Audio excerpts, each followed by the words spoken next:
Hello बच्चों, नमस्कार। कैसे हैं आप सब लोग? उम्मीद करता हूं कि आप सब लोग अच्छे होंगे, बेहतरीन होंगे, लाजवाब होंगे, एकदम बिंदास होंगे और साथ ही बहुत अच्छे से आप लोग अपनी पढ़ाई को कर रहे होंगे। तो एक बार सभी मेरे प्यारे दोस्त बताएंगे कैसे हैं आप सब लोग। सभी का स्वागत है। आज पहली क्लास है मेरे प्यारे दोस्त एप्लीकेशन के अंदर आप लोगों की। हम लोगों का टारगेट बैच जो शुरू हुआ है वो सीजीएल को टारगेट करते हुए हम लोगों ने बैच शुरू किया है। 3 क्लासेस जो हैं वो हम लोगों की डेमो के रूप में यूट्यूब पर हो चुकी हैं। वो क्लासेस भी एप्लीकेशन के अंदर जो है वो अपलोड कर दी गई हैं। आज जो है वो चौथी क्लास है। ये प्यारे दोस्त आप लोगों को अब से एप्लीकेशन पे क्लास मिलनी स्टार्ट हो जाएंगी और जो क्लास आपकी अब एप्लीकेशन पे हो रही है उसी के साथ जो है वो आपको वर्कशीट मिलनी या नोट्स मिलने जो है वो मेरे प्यारे दोस्त स्टार्ट हो जाएंगे। तो सभी का स्वागत है आपके अपने प्यारे से परिवार रोजगार विद अंकित में मेरे प्यारे भाई। अगर मैं बात करूं तो हमने उन 3 क्लासेस में जो है वो नंबर सिस्टम को खत्म किया। नंबर सिस्टम में मैंने सबसे पहले क्लासिफिकेशन से क्वेश्चन आपको समझाए, क्लासिफिकेशन में आपको कुछ डेफिनेशंस बताई, जो बताने लायक चीज थी वो आप लोगों को बताई। दूसरी चीज फिर मैंने आपको यूनिट डिजिट की क्वेश्चंस की प्रैक्टिस थोड़ी सी कराई, यूनिट डिजिट का कॉन्सेप्ट आपको समझाया। फिर तीसरी चीज मैंने डिविजिबिलिटी रूल आप लोगों को पढ़ाया, नंबर ऑफ जीरोज मैंने आप लोगों को पढ़ाया, फैक्टर्स आप लोगों को पढ़ाए, रिमाइंडर थ्योरम मैंने आप लोगों को पढ़ाई, कुछ मिक्स क्वेश्चन मैंने आप लोगों को पढ़ाए, लाइक कीबोर्ड की की प्रेस करने वाला क्वेश्चन जो होते हैं, या पेज किसी भी बुक पे पेज नंबरिंग जो करते हैं वो वाले क्वेश्चन जो होते हैं। अब मैंने आपसे कहा था कि 4 से 5 क्वेश्चन बचे हुए हैं। पहले 4 से 5 क्वेश्चन हम लोग डिस्कस करेंगे, उसके बाद एक नए चैप्टर की शुरुआत करेंगे, एलसीएम एचसीएफ। दूसरी सबसे बड़ी बात मेरा बस यही कहना है कि मेरे भाई अगर कोई ऐसा विद्यार्थी, ऐसा कोई स्टूडेंट है जो बिल्कुल बेसिक से चीजें सीखना चाहता है तो दोस्त वो यहां से प्लीज नहीं करेगा, क्योंकि यहां से आप अगर बिल्कुल बेसिक से चीजें सीखने के मूड से आए हो तो फिर वो पॉसिबल नहीं है। क्योंकि ये टारगेटेड बैच है, हमें 2 महीने में सारी चीजों को कवर करते हुए चलना है, तो हम हर एक टाइप का केवल एक ही क्वेश्चन डिस्कस करेंगे। बाकी इसके बाद जो है हम लोग थोड़ी सी घर प्रैक्टिस करेंगे।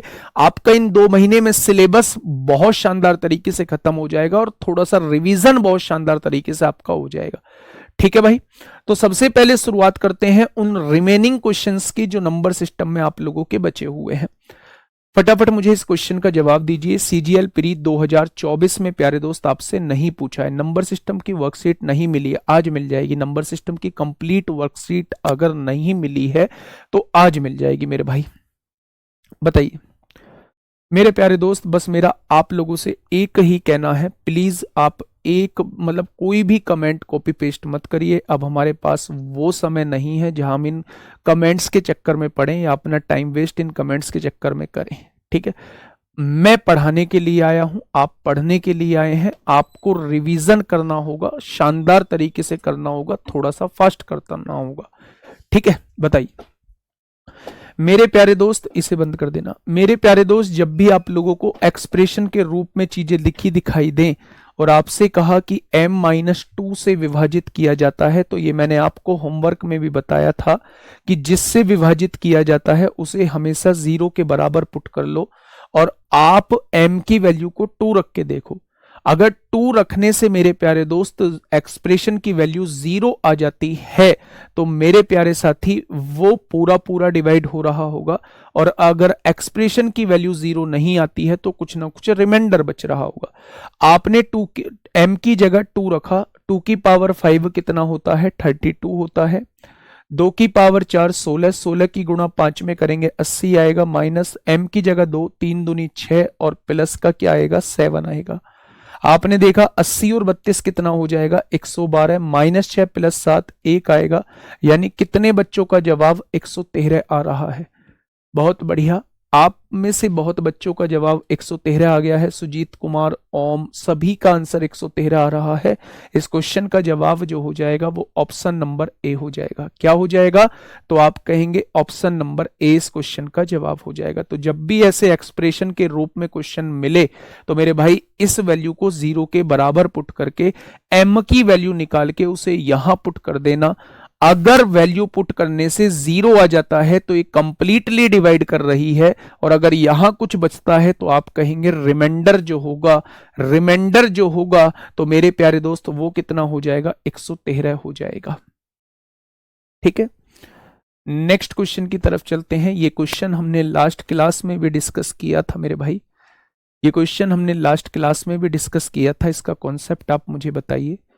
क्वेश्चन ने कहा है एक संख्या है, इसमें 489वां अंक कौन सा होगा। अगर आप ऐसे ही संख्या लिखते जा रहे हैं तो इसमें 489वां अंक जो होगा, डिजिट जो होगी वो कौन सी होगी।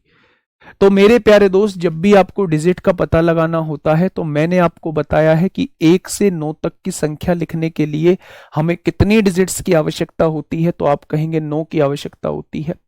मैंने कहा 10 से लेके 99 तक की संख्या लिखने के लिए आपको कितनी डिजिट्स की आवश्यकता होती है, 180 डिजिट्स की आवश्यकता होती है। यानी जब आप 99 तक संख्या लिख चुके होंगे तो टोटल 189 अंक लिख चुके होंगे, 180 और 9 189 अंक लिख चुके होंगे। अब आपको लिखने हैं 489वां अंक बताना है। यानी अगर 489 में से मेरे प्यारे भाई 189 को अगर हम घटा दें तो अभी आप लोगों को जो है वो 300 अंक और लिखने हैं। लिखने हैं क्या, आप लोग जानते हैं कि 99 के बाद शुरुआत होगी 100 से। 100 से आगे हर संख्या को लिखने के लिए आपको 3 अंकों की जरूरत होगी। तो 300 अंकों में कितनी संख्याएं लिख देंगे आप लोग, इससे आगे 100 संख्याएं और लिख देंगे। अगर इससे आगे 100 संख्याएं और लिख देंगे, 99 संख्याएं आप लोग लिख चुके हो, इससे आगे 100 संख्याएं और लिख देंगे, तो क्या मेरे प्यारे दोस्त इससे आगे 100 संख्या का मतलब है 199 तक आप पहुंच जाएंगे। 199 तक आप पहुंच जाएंगे। अगर 199 तक आप पहुंच जाएंगे तो इसका लास्ट वाला अंक क्या हो जाएगा, तो आप कहेंगे इसके लास्ट वाला अंक जो है वो 9 हो जाएगा। इसके लास्ट वाला अंक क्या हो जाएगा, वो 9 हो जाएगा। क्या ये मेरी बात आपके समझ में आई। मेरे प्यारे दोस्त आप ध्यान से सुनिएगा, मैं क्या बताने की कोशिश कर रहा हूं कि 1 से लेके 9 तक आप 9 अंक लिख चुके हैं। अब आपने क्या किया, 10 से लिखना स्टार्ट किया, 99 तक टोटल 90 संख्याएं हैं। हर संख्या को लिखने के लिए 2 अंकों की जरूरत होती है, तो 90 संख्याओं को लिखने के लिए 180 अंकों की जरूरत होगी। अब मेरे भाई 99 तक संख्याएं लिखी जा चुकी हैं। अब मुझे ये बताइए, अब मुझे ये बताइएगा कि अब मेरे पास टोटल डिजिट जो बची हैं वो 300 बची हैं। हर संख्या को लिखने के लिए मेरे भाई 3 अंकों की जरूरत होगी 99 के बाद। तो इन 300 अंकों से मैं 3 अंकीय संख्या कितनी लिख सकता हूं, यानी यहां के बाद 100 संख्याएं और लिख सकता हूं। यहां के बाद 100 संख्याएं और लिख सकता हूं मेरे भाई।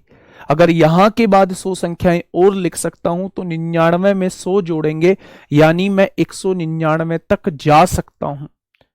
यानी कि मैं 199 तक जा सकता हूं। 199 तक जा सकता हूं तो इसमें आखिरी अंक जो होगा ये 489वां ही अंक होगा, जिसके बारे में वो पूछना चाह रहा है। जिसके बारे में वो प्यारे दोस्त मुझसे पूछना चाह रहा है वो 189वां ही अंक होगा। आंसर क्या हो जाएगा, 9 इस क्वेश्चन का बिल्कुल सही जवाब हो जाएगा। ठीक है, क्लियर। क्या ये बात समझ में आ गई आप लोगों को। आगे बढ़ जाएं, बहुत बढ़िया क्वेश्चन था। ऐसे क्वेश्चंस की थोड़ी सी प्रैक्टिस कर लेंगे मेरे भाई, इंपॉर्टेंट क्वेश्चन था। नेक्स्ट बताइए। अच्छा, आप मुझे ये बताइए कि जब भी हम 2 अंकीय संख्या के बारे में बात कर रहे होते हैं, जब भी, नहीं बेटा क्या समझ में नहीं आया, ऐसे करोगे तो फिर दिक्कत होगी, है ना। ऐसे करोगे तो फिर दिक्कत होगी।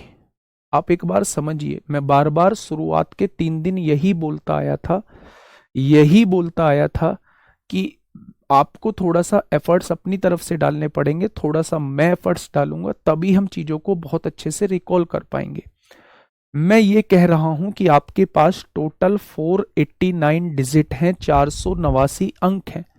आपको इन अंकों से संख्याएं लिखनी है। कितनी संख्याएं आप लोग लिख सकते हैं, मैंने आपको बता रखा है कि जब 1 से लेके 9 तक की संख्या लिखते हैं तो 9 अंकों की जरूरत होती है। आप लास्ट क्लास में देखिए, मैंने बताया है 10 से लेके 99 तक जब आप संख्या लिखते हैं तो टोटल 180 अंकों की जरूरत होती है। यानी 99 तक संख्याएं लिखी जा चुकी हैं और मेरे 189 अंक यूज हो चुके हैं। 489 में से 189 अंक चले गए, अभी भी मेरे पास 300 अंक बचे हुए हैं। अब इन 300 अंकों से मुझे आगे की संख्याएं लिखनी है।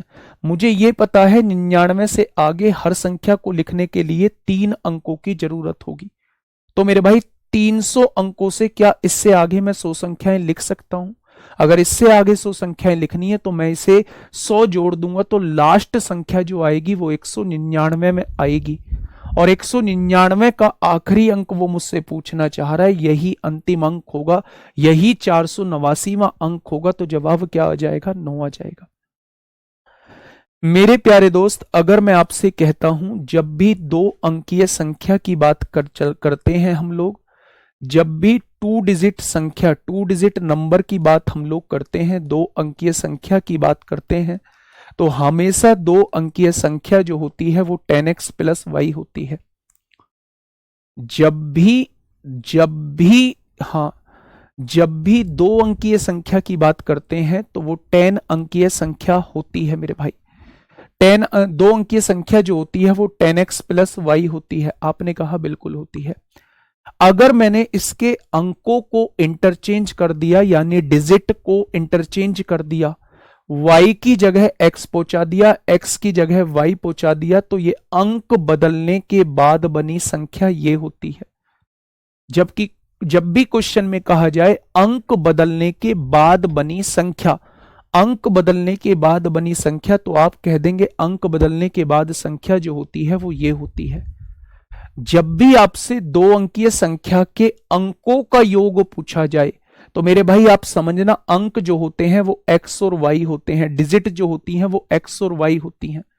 अगर वो आपसे कहता है अंकों का योग, यानी वो x प्लस वाई की वैल्यू पूछना चाह रहा है, और अगर वो अंकों का अंतर कहता है तो वो आपसे x माइनस वाई की वैल्यू पूछना चाह रहा है। ये इसका बेसिक था, ये इसका बेसिक था मेरे भाई।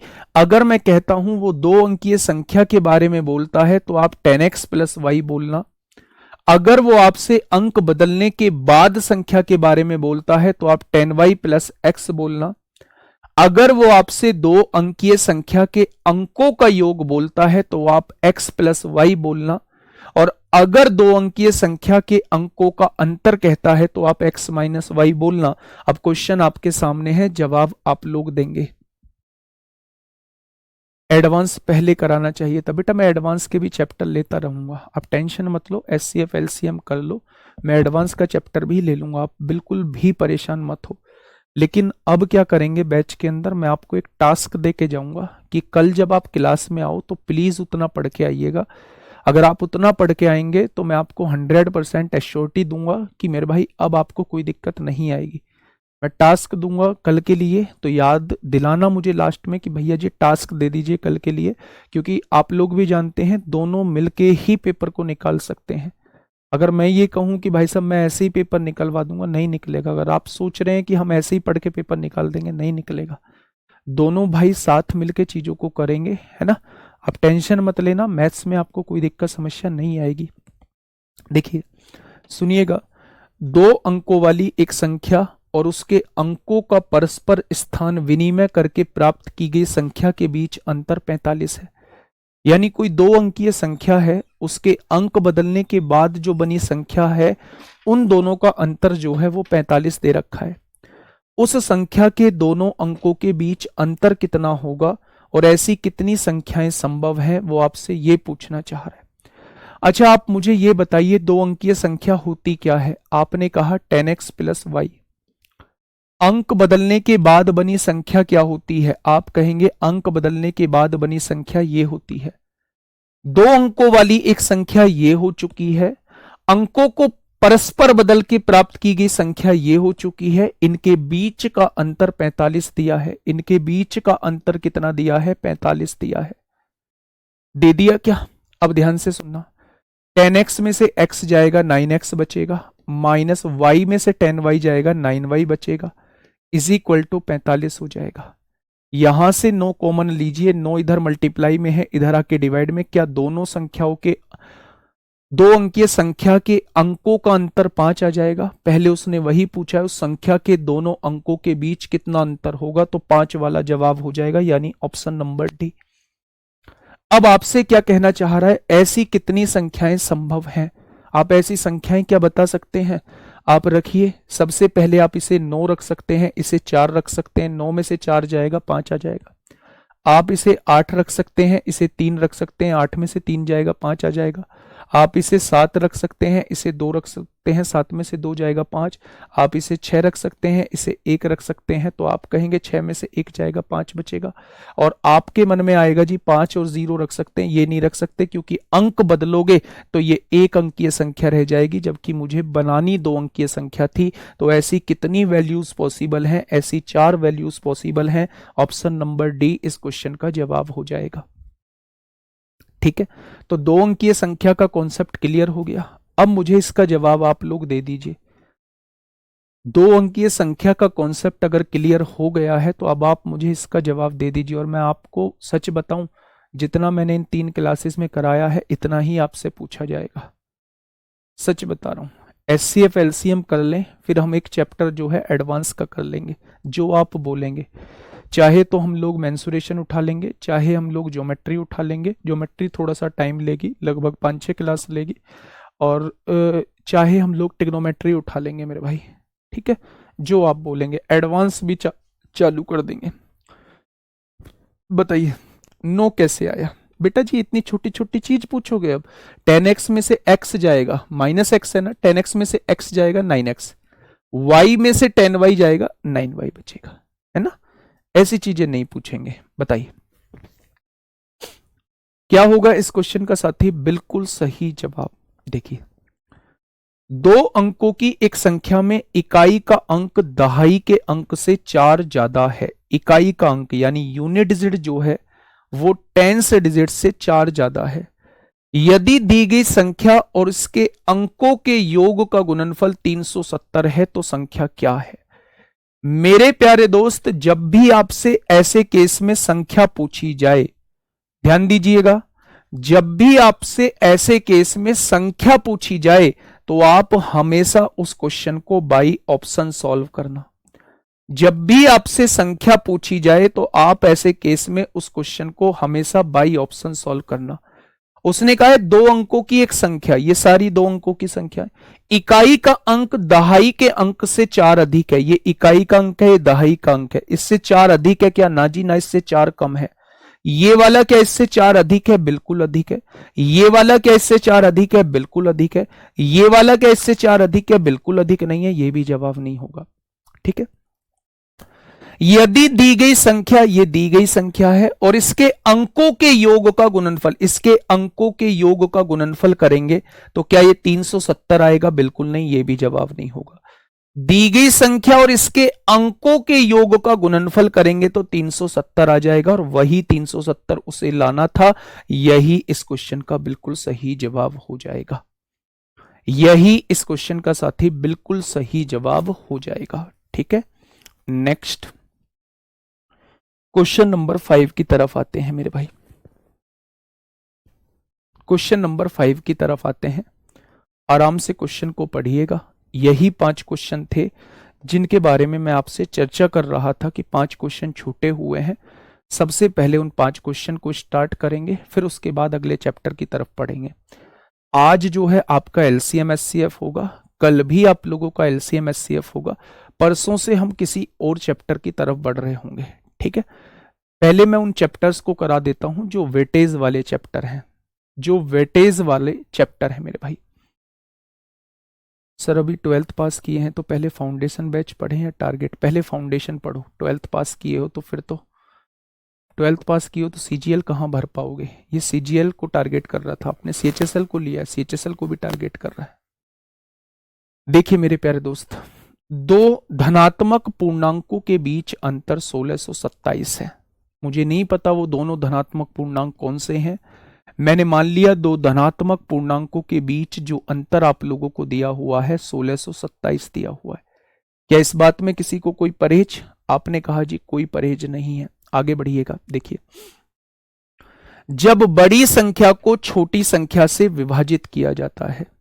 अच्छा, हम लोगों ने क्या ये पढ़ा था, हम लोगों ने एक फॉर्मूला पढ़ा था कि डिविडेंड जो होता है ना, डिविडेंड जो होता है वो डिवाइजर मल्टीप्लाई क्वोशिएंट होता है और प्लस रिमाइंडर होता है। ये फॉर्मूला हम लोग पढ़ के आए थे।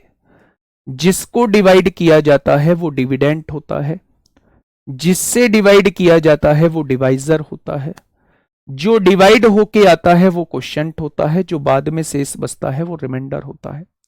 अब मेरी बात को थोड़ा सा आराम से सुनिएगा, बहुत प्यार से सुनिएगा। जब बड़ी संख्या को छोटी संख्या से डिवाइड किया जाता है, किसको डिवाइड किया जा रहा है? बड़ी संख्या को। जिसको डिवाइड किया जाता है उसे भाज्य कहते हैं। जिससे डिवाइड किया जाता है, छोटी संख्या से डिवाइड किया जा रहा है, तो भाजक जो है वो b हो जाएगा। तो भागफल कितना आता है? 7 आता है और शेषफल कितना आता है? 157 आता है। क्या ये बात क्लियर होगी? यानी कि मेरे भाई, अगर मैं आपसे कहूं तो एक ही जगह क्या हम 7b प्लस 157 लिख सकते हैं? क्या क्या एक ही जगह हम लोग 7b प्लस 157 लिख सकते हैं? क्या एक ही जगह लिख सकते हैं 7b प्लस 157। माइनस बी यहां पहले से दिया हुआ है, इज इक्वल टू 1627 हो जाएगा। ये प्लस का 157 है, इधर आके माइनस का 157 हो जाएगा। 7b में से एक बी जाएगा, 6b बचेगा। 7 में से 7 गया 0, 12 में से 5 गया 7, 15 में से 4 क्या 1470 आ जाएगा? तो आपने कहा जी बिल्कुल आ जाएगा। अब 6 से डिवाइड करिए, 6 दूनी 12 होता है, 2 बचेगा, 6 चौक 24 होता है, 6 पंजे 30। या छोटी संख्या 245 आ चुकी है। अब क्वेश्चन ने कहा है कि भैया जी छोटी संख्या के अंकों का योगफल क्या होगा? छोटी संख्या 245 आई है, इसके अंकों का योगफल बताइए। 5 और 4 9 और 2 कितना हो जाएगा? अंकों का योगफल जो है वो 11 हो जाएगा। अंकों का योगफल जो है वो 11 हो जाएगा। और मेरे भाई ऐसे क्वेश्चन आपसे पूछे गए हैं। देखो, यहां मैं आपको थोड़ा सा अंदर की बात बता देता हूं, थोड़ा सा है ना, वो चीजें थोड़ी सी क्लियर कर देता हूं। मेरे प्यारे दोस्त, आपका अगर CGL 2025 टारगेट है, आपका अगर CGL 2025 टारगेट है, तो मेरे प्यारे दोस्त, और आप मतलब थोड़े से कॉन्सेप्ट से भी अभी वीक हैं, तो मेरे प्यारे दोस्त आप लगातार फाउंडेशन की क्लास लेते रहिएगा। फाउंडेशन बैच में भी आपका लगभग 80% सिलेबस हो जाएगा। फाउंडेशन बैच की क्लास के साथ साथ आप लोग बैच की भी क्लास लेते रहिएगा, यहां से रिवीजन हो जाएगा। थोड़ा सा आपको ज्यादा टाइम देना पड़ेगा क्योंकि आप अभी पीछे हैं। फाउंडेशन बैच में भी मैंने 7-8 चैप्टर आपको करा दिए हैं, तो आप थोड़ा सा अभी पीछे हैं, इसलिए थोड़ा सा ज्यादा टाइम देना पड़ेगा। फाउंडेशन बैच के साथ साथ टारगेट बैच को भी आप लोग साथ के साथ लेते चलिए रिवीजन के तौर पे। मैंने आपको पहले भी बताया था टारगेट बैच जरूरी क्यों है। इसलिए जरूरी है कि फाउंडेशन बैच में नंबर सिस्टम आज से 5 महीने पहले हुआ था, तो मेरे भाई उसका रिवीजन जो है वो टारगेट बैच में बहुत शानदार तरीके से हो जाएगा। ये आपको स्ट्रेटजी फॉलो करनी है, ठीक है मेरे प्यारे दोस्त। मैंने ये क्वेश्चन कराया, दिल्ली पुलिस में दबा के क्वेश्चन पूछा गया था। CGL में भी 1-2 बार ये क्वेश्चन प्यारे दोस्त तो पूछा गया है। तो जैसा जिसको डिवाइड किया जाता है उसे हम लोग भाज्य कहते हैं, जिससे डिवाइड किया जाता है, जिससे डिवाइड किया जाता है उसे हम लोग भाजक कहते हैं। जो डिवाइड होके आया है वो भागफल होता है, जो शेषफल बचा वो शेषफल होता है। ए की वैल्यू को हम लोग यहां रख देंगे, बस यहां उठा के रख देना है, बी की वैल्यू निकल के आ जाएगी।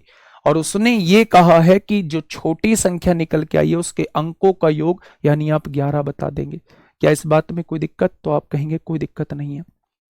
मेरे भाई अब हम बढ़ रहे हैं LCM SCF की तरफ। मेरे भाई LCM, हाँ LCM SCF की तरफ हम लोग बढ़ रहे हैं। LCM SCF तमाम तरीके के क्वेश्चन इसमें बनते हैं।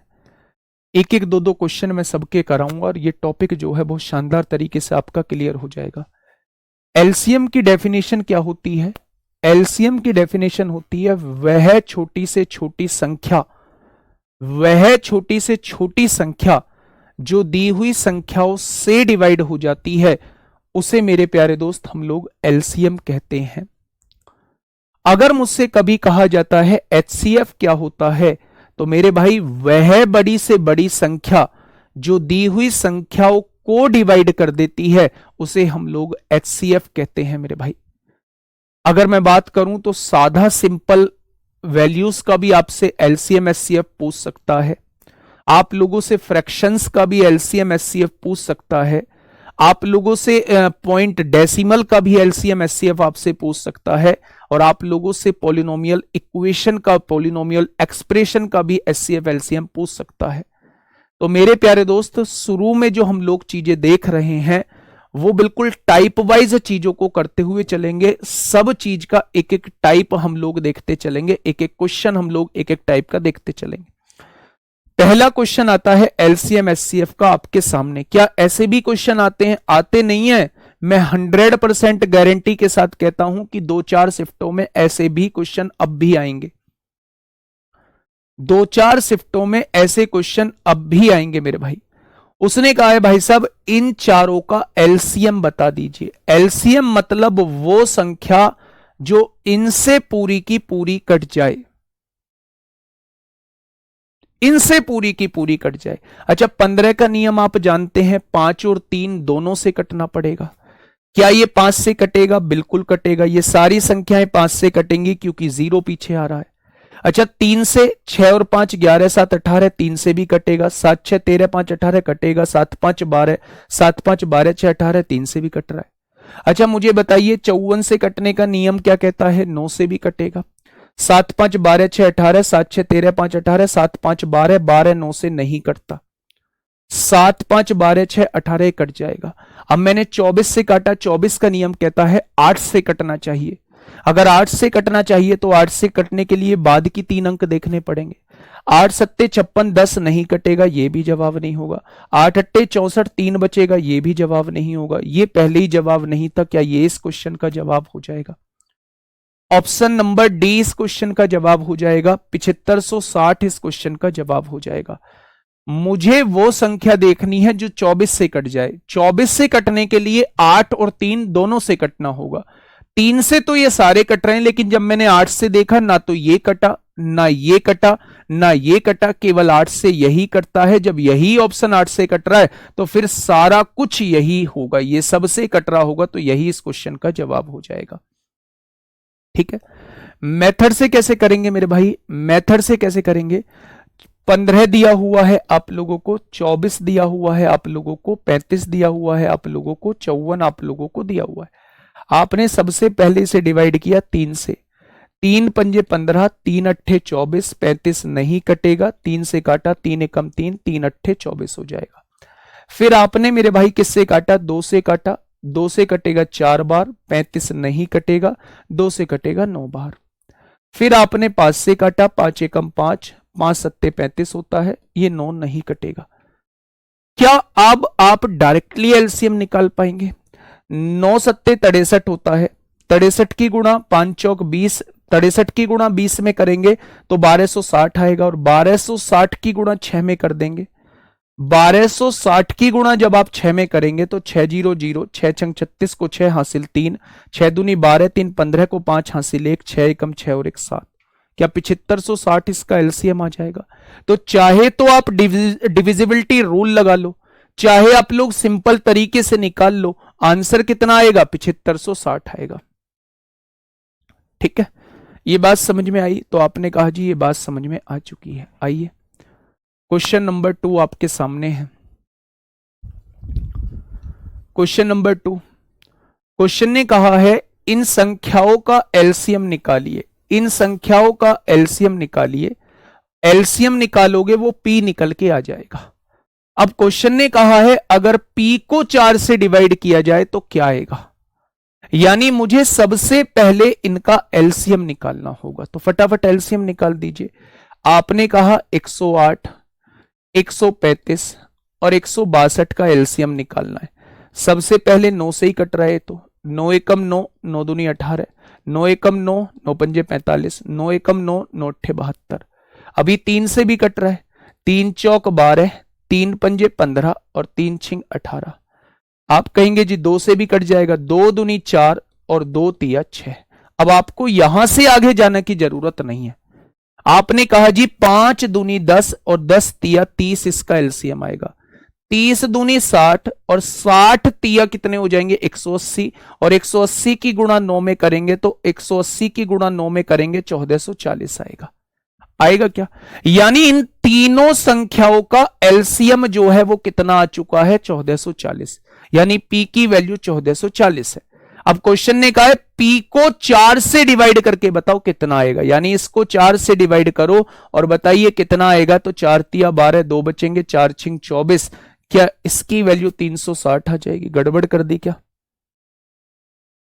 गड़बड़ कर दी भाई। 1620 आ रहा है एलसीएम, एक बार देखेंगे भाई, मल्टीप्लाई गलत करी हमने। 5 दूनी 10, 10 तिया 30, 30 दूनी 60, 60 तिया 180, अच्छा 18 अट्ठ 144 होते हैं, 18 निम्मा 162 होते हैं, यानी इसका मल्टीप्लीकेशन 1620 आएगा। सॉरी, अब उसने कहा है जो एलसीएम आएगा उसे 4 से डिवाइड कर दीजिए, 4 से डिवाइड कर दीजिए मेरे प्यारे दोस्त, आंसर जो है वो 405 आ जाएगा। क्या आ जाएगा? तो आप कहेंगे 405 आ जाएगा। ठीक है, ये वो क्वेश्चन है जो करंट के अभी एग्जामों में पूछे जा रहे हैं। ठीक है, मेरी बात समझ में आ गई? तो आंसर क्या आएगा? 405 आ जाएगा। आगे बढ़े, नेक्स्ट क्वेश्चन ये रहा, ये आईबी में पूछा गया है 2023 में।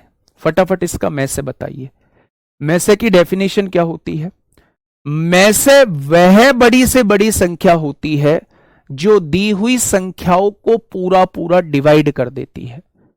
उसने आपके सामने 3 क्वेश्चन, 3 वैल्यूज दी और आपने कहा कि आपसे कहा कि इसका मैसे बताइए, यानी आपको वो ऑप्शन सेलेक्ट करना होगा जो इन तीनों को डिवाइड कर देगा। तो आपने क्या कहा भैया जी? आपने कहा सबसे बड़ी वैल्यू 36 है, 36 से ये कटेगा एक बार, 36 से ये कटेगा 3 बार, 36 से ये नहीं कटेगा, तो इसका मतलब 36 इसका मैसे नहीं हो सकता। फिर आपने क्या कहा जी? 16 से डिवाइड करके देख लो, 16 से ये भी नहीं कटेगा, ये भी जवाब नहीं होगा। फिर आपने कहा जी 12 से ये भी 3 बार कट जाएगा, 12 से ये भी कट जाएगा, 12 एकम 12, 12 तिया 36, 12 से तीनों कट रहे हैं, यानी सबसे बड़ी वैल्यू क्या हो जाएगी? 12। अच्छा, इसे हम लोग ऑप्शन से ना देखते तो फिर कैसे करते?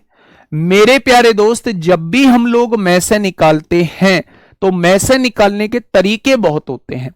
जैसे हम लोग डिफरेंस मेथड से मैसे निकाल सकते हैं, हम लोग जो है वो डिफरेंस मेथड से मैसे निकाल सकते हैं, हम लोग जो है वो मेरे प्यारे दोस्त लॉन्ग डिवीजन मेथड से हम लोग मैसे निकाल सकते हैं, लॉन्ग डिवीजन मेथड से हम लोग मैसे निकाल सकते हैं, और हम लोग जो है वो किससे निकाल सकते हैं? हम लोग जो है वो कंपैरिजन से निकाल सकते हैं, यानी कि या तो दी गई संख्याओं में सबसे छोटी संख्या में से होगी या उसका कोई फैक्टर में से होगा। ठीक है, मैंने बाई ऑप्शन जो है वो चीजों को सॉल्व कर लिया, इसका जवाब जो है वो 12 आ जाएगा, लेकिन मैं डिफरेंस मेथड से समझने की कोशिश कर रहा हूं। पहली बात तो यह समझिए, अगर डिफरेंस बहुत बड़ा है तो मेरे प्यारे दोस्त फिर आपको डिफरेंस मेथड नहीं लगाना है। आपने यहां देखा, यहां डिफरेंस कितना आएगा? 8 में से 6 गया 2, 10 में से 3 गया 7, 72 आ जाएगा। आपने यहां डिफरेंस देखा, यहां डिफरेंस कितना आएगा? 16 में से 8 गए 8, 14 में से 48 आ जाएगा। ये जो डिफरेंस आपके सामने निकल के आया है, इसमें जो छोटा डिफरेंस होगा, ये वाला जो डिफरेंस होगा, या तो यही डिफरेंस इनका में से हो जाएगा या इसका कोई फैक्टर में से हो जाएगा। अगर यही डिफरेंस में से है तो इससे तीनों को डिवाइड होना पड़ेगा, तो इससे तो तीनों डिवाइड नहीं होते। इसका दूसरा फैक्टर निकालने के लिए इसे 2 से डिवाइड कर दो, 24 इसका दूसरा फैक्टर आएगा। 24 से देखा, 24 से भी ये तीनों डिवाइड नहीं होते। इसका तीसरा फैक्टर 16 आएगा, 16 से भी ये तीनों डिवाइड नहीं होते। इसका चौथा फैक्टर जो है 4 से डिवाइड किया तो 12 आ गया। 12 से देखा, ये भी डिवाइड हो गया, ये भी डिवाइड हो गया, ये भी डिवाइड हो गया, तो इसका एचसीएफ कितना आ जाएगा? 12 आ जाएगा। ठीक है, एक डिवाइड करने का मेथड होता है, मैं एक क्वेश्चन में आपको बता देता हूं जरूर, है ना, उसके आगे क्वेश्चन में नहीं बताऊंगा। मेरे प्यारे दोस्त, ये 3 संख्याएं आपके सामने दी हुई हैं। डिफरेंस मेथड मैं ऑलरेडी डिस्कस कर चुका हूं, ये रहा डिफरेंस मेथड आपके सामने। अगर मैं आपसे कहूं डिवीजन मेथड क्या होता है, कैसे हम लोग डिवाइड करके एचसीएफ निकाल रहे होते हैं, तो मेरे प्यारे साथी आप सबसे पहले ये देखिए, इन तीनों में सबसे छोटी संख्या कौन सी है? आपने कहा 36। उससे उससे बड़ी संख्या को डिवाइड करिए। आपने कहा जी ये पूरा पूरा कट गया, जब पूरा पूरा कट जाए तो वही मैसे हो जाता है, यानी इन दोनों का मैसे जो है वो 36 आ चुका है। आ गया क्या? तो आपने कहा जी बिल्कुल आ गया। ठीक है,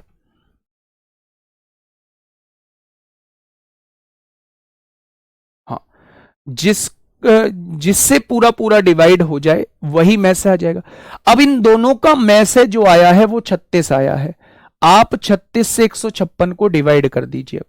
आपको किसका निकालना है? 36 को 156 का निकालना है। आपने कहा 36 चौक कितने होते हैं? आपने कहा 144 होते हैं। कितना बचेगा? 6 में से 4 गए 2, 5 में से 4 गया 1। ये जो रिमाइंडर बचे, इस रिमाइंडर से इसको डिवाइड करना है, और ऐसा तब तक करते रहना है जब तक पूरा पूरा डिवाइड ना हो जाए। यहां ये पूरा पूरा डिवाइड हो चुका है।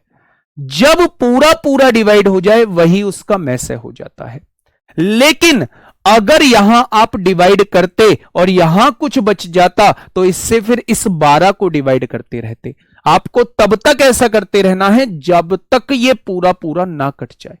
जहां पूरा पूरा कट जाता है वही क्वेश्चन का एचसीएफ हो जाता है, वही क्वेश्चन का मैसे हो जाता है। ठीक है, तो मैंने ये तरीका आपको बताया डिफरेंस मेथड, मैंने आप लोगों को मेरे भाई डिवीजन मेथड बता दिया है। ठीक है, बाई ऑप्शन मेथड भी मैंने आपको बता दिया है। नेक्स्ट क्वेश्चन ये रहा आप लोगों के सामने। मेरे प्यारे दोस्त, यहां डिफरेंस बहुत बड़ा बड़ा आएगा।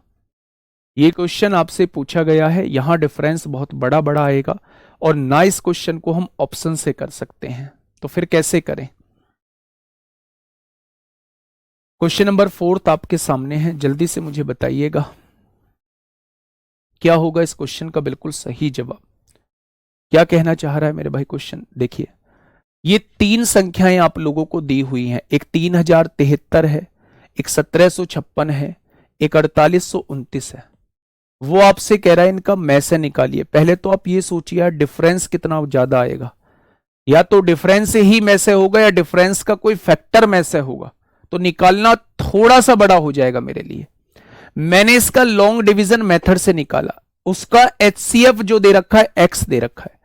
आगे कहा है बच्चे एक्स के अंकों का गुणनफल कितना होगा, यानी जो आपका एचसीएफ निकल के आया है ना, उसके जब डिजिट्स की मल्टीप्लाई करेंगे तो वो कितना आएगा, वो आपसे ये पूछना चाह रहा है। तो मेरे प्यारे दोस्त, जितना तेजी से निकाल सकते हैं उतना तेजी से आप निकालिए। 1756 से डिवाइड करिए किसको? 3073 को। 1756 एकम 1756 हो जाएंगे। बहुत बढ़िया। 13 में से 6 जाएगा 7, 6 में से 5 गया 1, 30 में से 17 जाएगा 13 बचेगा। इस 1317 से 1756 को डिवाइड करिए। आपने कहा 1317 एकम 1317 हो जाएगा। 16 में से 7 जाएंगे 9, 4 में से 1 जाएगा 3, 7 में से 3 गया 4, 439 से 1317 को डिवाइड करिए। ये पूरा पूरा 3 बार कट जाएगा, पूरा पूरा 3 बार कट जाएगा, यानी इन दोनों का मैसे जो आ चुका है वो कितना आ चुका है? 439 आ चुका है। अब आप क्या करिए? 439 से इसको डिवाइड करिए, 4829 को 4 से डिवाइड करिए। आपने कहा 439 एकम 439 होगा। कितना बचेगा? 12 में से 9 गया 3 बचेगा, 7 में 43, ये पूरा का पूरा उतार लो। 439 एकम 439। भैया जी ये तो पूरा पूरा कट रहा है। अगर ये पूरा पूरा कट रहा है तो यही क्या हो जाएगा? यही इन तीनों संख्याओं का मैसे हो जाएगा। यही क्या हो जाएगा बच्चे? यही इन तीनों संख्याओं का मैसे हो जाएगा। वो आपसे क्या कहना चाह रहा है? इसके अंकों का गुणनफल बताइए। 9 तिया 27 चौका 108 होता है। बहुत प्यारा क्वेश्चन था, बहुत प्यारा क्वेश्चन था। अगर चाहता तो मैं इस क्वेश्चन को लेके भी नहीं आता, मैं ऐसे क्वेश्चन ले आता जो ऑप्शन से फटाफट हो रहे थे। लेकिन मेरे प्यारे दोस्त, वो ऐसे क्वेश्चन आपसे पेपर में पूछता है। अंकों का गुणनफल पूछ लिया, यानी हमें इसे मेथड से जाना होगा मेरे प्यारे साथी। ठीक है, ये बात समझ में आई क्या आप लोगों को? पहले तीनों का मैसे बोला है एक्स है, इन तीनों का मैसे जो है वो एक्स है, और एक्स के अंकों का गुणनफल पूछा है, यानी हमें सबसे पहले मैसे निकालना होगा। ये मैसे मैंने निकाल दिया। 439 से ये संख्याएं पूरी पूरी डिवाइड हो रही हैं, तो उसके अंकों का गुणनफल वो आपसे पूछना चाह रहा है। तो 4 9 या 27 चौक 108 हो जाएगा। मैं इंपोर्टेंट कहूंगा इस क्वेश्चन को मेरे भाई, इंपोर्टेंट कहूंगा, ठीक है। नेक्स्ट क्वेश्चन आपके सामने है, क्वेश्चन नंबर 5, बताइए। क्वेश्चन नंबर 5 आपके सामने है, आराम से पढ़िएगा क्वेश्चन को और सवाल का जवाब दीजिए मेरे प्यारे दोस्त। क्या होगा इस क्वेश्चन का बिल्कुल सही जवाब? आपने क्वेश्चन पढ़ लिया ना, तो आंसर अपने आप आ जाएगा।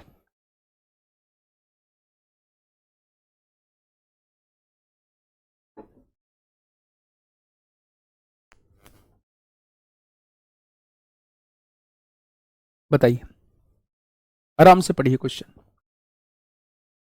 देखिए, x मल्टीप्लाई वाई का तात्पर्य x और y के मैसे से है, यानी जब बीच में मल्टीप्लाई लगा होता है तो इसका मतलब है इन दोनों का HCF हम लोगों को निकालना है, ठीक है।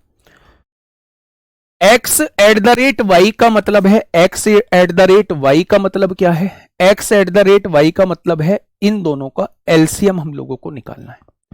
अब हमारे पास क्वेश्चन दिया हुआ है 72 मल्टीप्लाई 84 और एट द रेट 144 आपके सामने दिया हुआ है, ठीक है। उसने कहा अगर बीच में मल्टीप्लाई होगा तो उन दोनों का एचसीएफ निकालना है, यानी वो बड़ी से बड़ी संख्या जो इन दोनों को डिवाइड कर दे। तो इन दोनों का डिफरेंस कितना है? 12 आएगा। 12 से ये भी कट रहा है, ये भी कट रहा है, तो क्या इनका मैसे जो है वो 12 हो जाएगा। तो आपने कहा जब बीच में मल्टीप्लाई लगा होता है तो उन दोनों की संख्याओं का मैसे निकालना है। मैसे जो है वो 12 आ चुका है एट द रेट 144। अब आप मुझे बताइए अगर एट द रेट लगा होगा तो इन दोनों संख्याओं का लैसे निकालना होगा, यानी अब 12 और 144 का लैसे निकालना है। लैसे मतलब वो छोटी से छोटी संख्या जो इन दोनों से कट जाए। तो 144 से ही वो छोटी से छोटी संख्या होगी जो इससे भी कट जाएगी, जो इससे भी कट जाएगी, यानी एलसीएम क्या आ जाएगा? 144 इस क्वेश्चन का जवाब आ जाएगा, ठीक है। आइए, ये सीडीएस 2021 में भी पूछा गया है, एसएससी में भी तमाम क्वेश्चन पूछे गए हैं। एसएससी में तमाम क्वेश्चन आपसे पूछे गए हैं। जितने भी एसएससी में इस टाइप के क्वेश्चन पूछे गए हैं वो सारे आपको मैं सीट में डलवा देता हूं। आप इस क्वेश्चन का जवाब यहां दे दीजिए मेरे प्यारे दोस्त। क्या होगा इस क्वेश्चन का बिल्कुल सही जवाब? थोड़ा सा कैलकुलेशन की तरफ आपको लेके जाएगा। सबसे पहले आप मुझे एक चीज बताइए इस क्वेश्चन पे आने से पहले, 2 प्राइम नंबर आपके पास हैं, 2 और 3, इनका एलसीएम कितना होगा? फटाफट मुझे बताइए। 2 प्राइम नंबर का एलसीएम कितना हो जाएगा, आप मुझे यह बता दीजिए। 2 प्राइम नंबर मेरे पास है, इनका एलसीएम कितना होगा? तो आप कहेंगे जी अगर प्राइम नंबर आपके पास हैं तो प्राइम नंबर का मल्टीप्लीकेशन ही उनका एलसीएम होता है।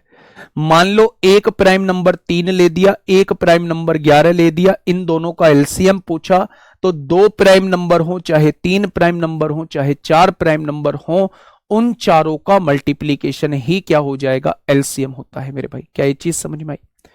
अब क्वेश्चन ने मुझसे कहा क्या है, 2 अभाज्य संख्याएं हैं P और Q, इनका एलसीएम दिया है। क्या आप ये कह सकते हैं इन दोनों का एलसीएम मतलब इन दोनों का मल्टीप्लीकेशन ही एलसीएम हो जाएगा?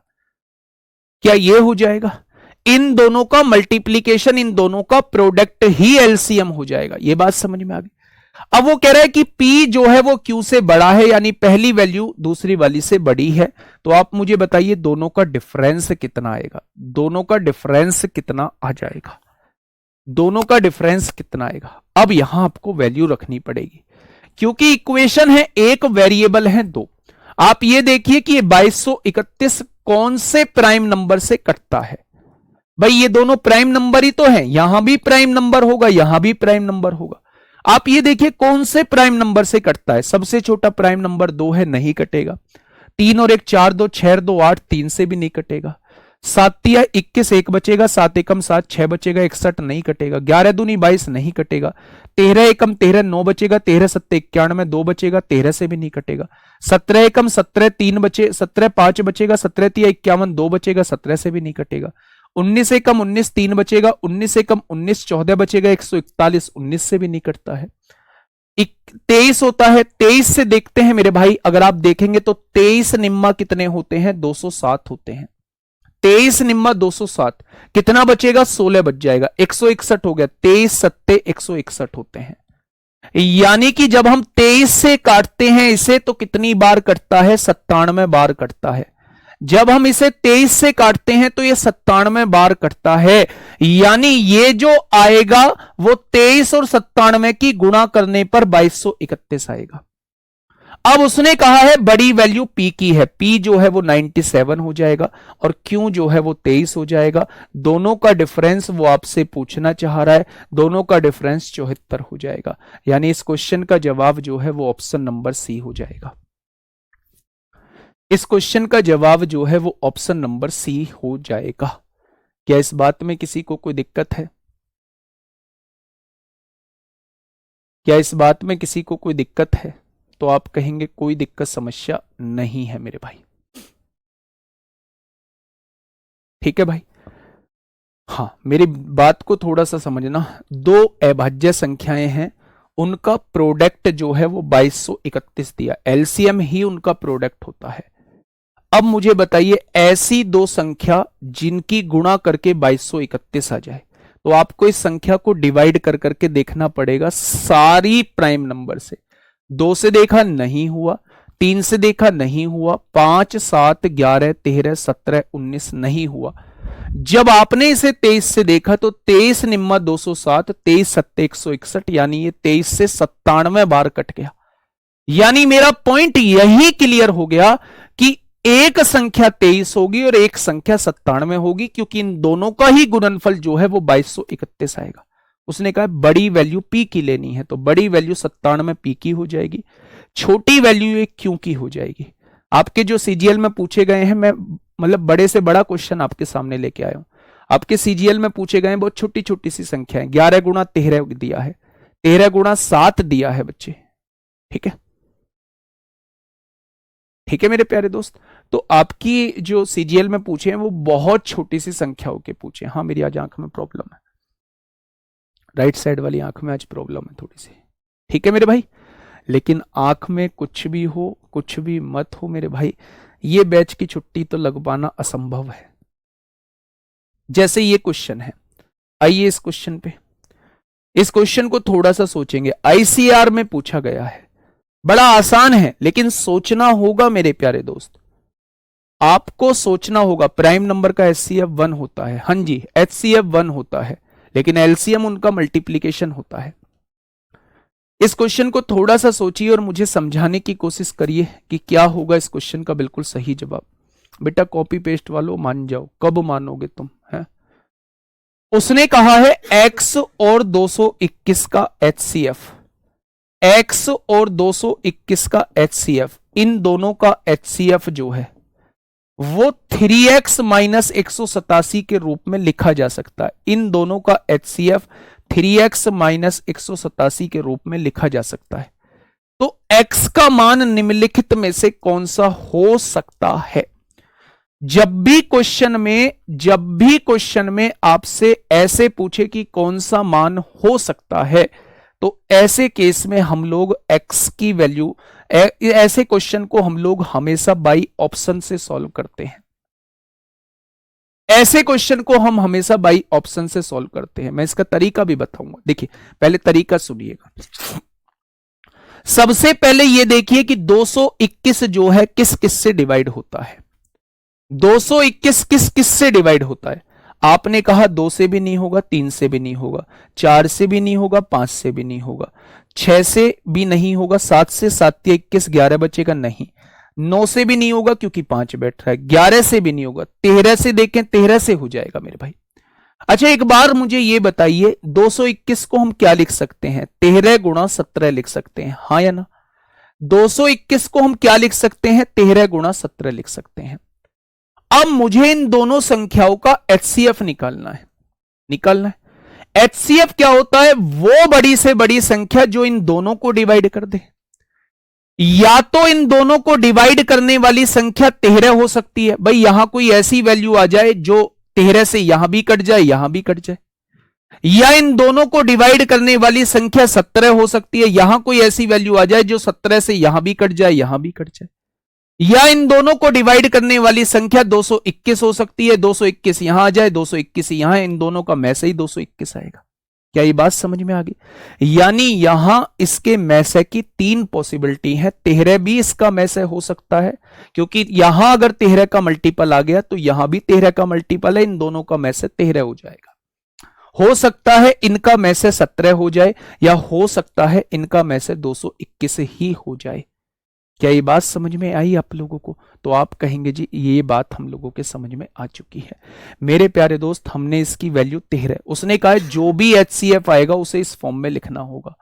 मैंने इस वैल्यू को 13 माना, तो 187 इधर प्लस माइनस है, इधर आके प्लस हो जाएगा।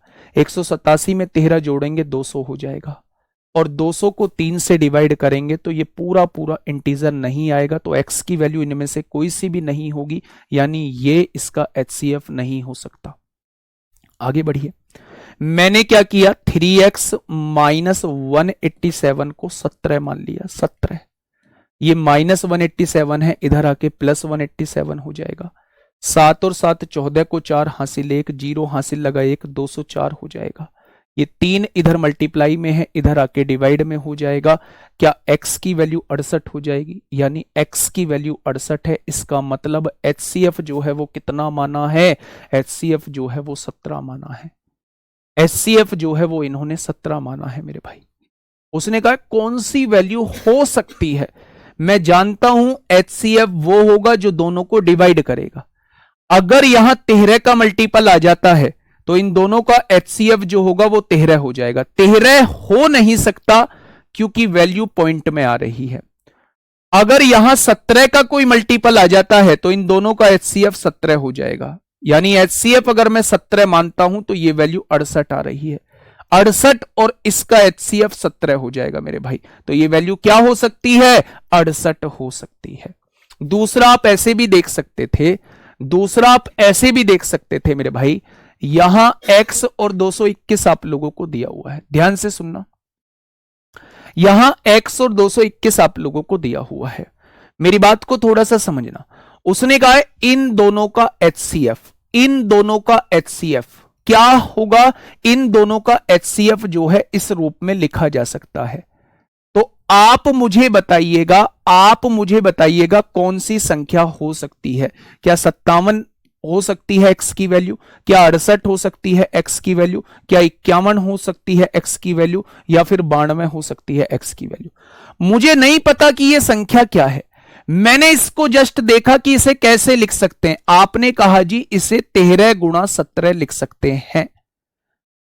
HCF जो आएगा इन दोनों संख्याओं का HCF, यानी वो बड़ी से बड़ी संख्या जो इन दोनों को डिवाइड करेगी, या तो वो 13 का मल्टीपल यहां आएगा तब 13 HCF होगा, या फिर 17 का मल्टीपल यहां आएगा तब HCF होगा। आप ऑप्शन में देख लीजिए क्या कोई 13 का मल्टीपल है? आपने कहा 13 का कोई मल्टीपल नहीं है, यानी 13 जो है वो इसका HCF नहीं आ सकता। आपने कहा जी 17 का कोई मल्टीपल है? नहीं।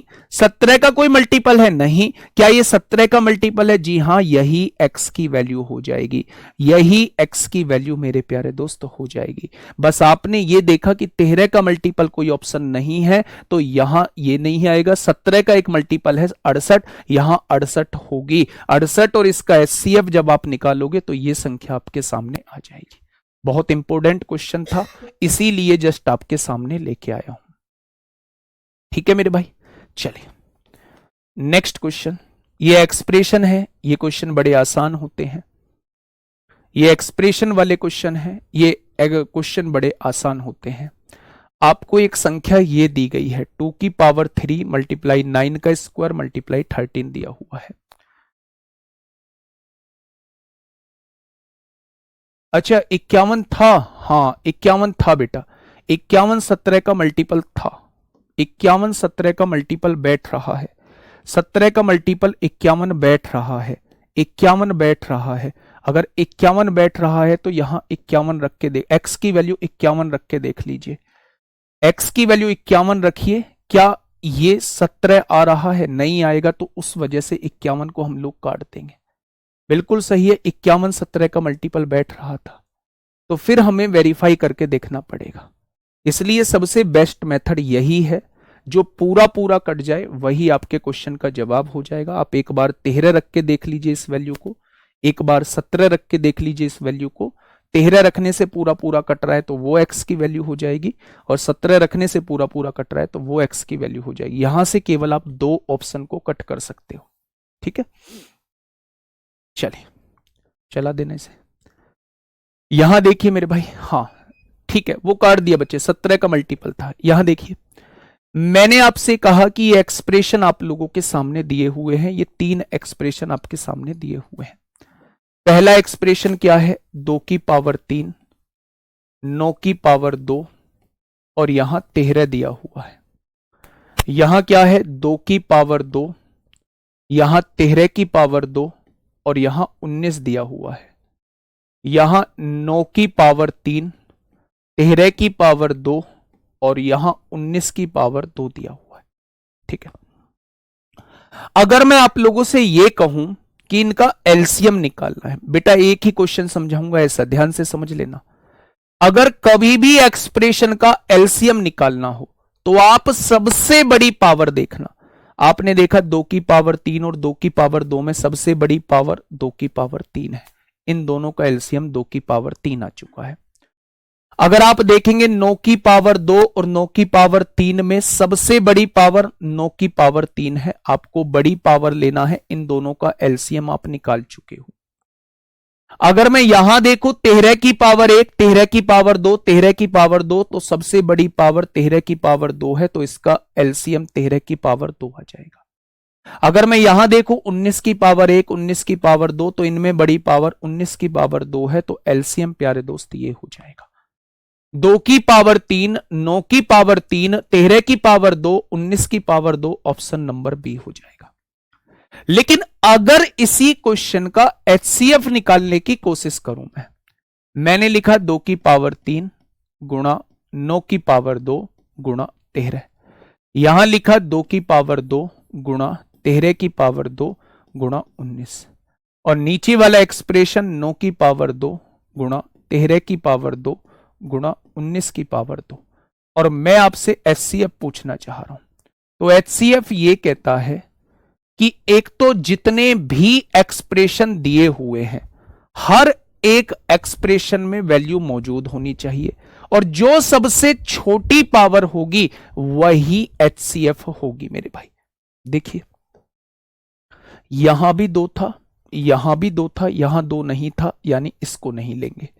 यहां भी 9 था, यहां 9 नहीं था, यहां भी 9 था, इसलिए इसको नहीं लेंगे क्योंकि यहां 9 मौजूद नहीं था। यहां भी 13 था, यहां भी 13 है, यहां भी 13 है, इसमें छोटी पावर 13 है, 13 में से आ जाएगा, इसको भी ले चुके हैं। 19 यहां था, यहां था, यहां नहीं था, 19 को भी नहीं लेंगे। इस क्वेश्चन का एचसीएफ कितना हो जाएगा, इस क्वेश्चन का एचसीएफ 13 हो जाएगा। एचसीएफ में हमेशा छोटी पावर लेते हैं और उस पावर को लेते हैं जो बच्चे हर एक एक्सप्रेशन के अंदर मौजूद हो। एलसीएम में हम बड़ी पावर लेते हैं और एक भी एक्सप्रेशन के अंदर होगी तो चलेगी, एलसीएम में हम कुछ छोड़ते नहीं है मेरे भाई। ठीक है, चलिए नेक्स्ट क्वेश्चन आपके सामने, इसका मुझे बताइए एमटीएस 2024 में आपसे पूछा गया है, फटाफट बताइए 439 से 108 कैसे मिला। बेटा इसके अंकों का गुणनफल पूछा था, 9 3 27, 27 चौक 108, अंकों का गुणनफल पूछा था निक्की। ठीक है भाई, बताइए फटाफट मुझे बताइए क्या होगा इसका बिल्कुल सही जवाब। 7 रीचेक कर लिया मेरे भाई, 68 इस क्वेश्चन का जवाब हो जाएगा, 68 इस क्वेश्चन का बिल्कुल सही जवाब हो जाएगा। ठीक है, चलिए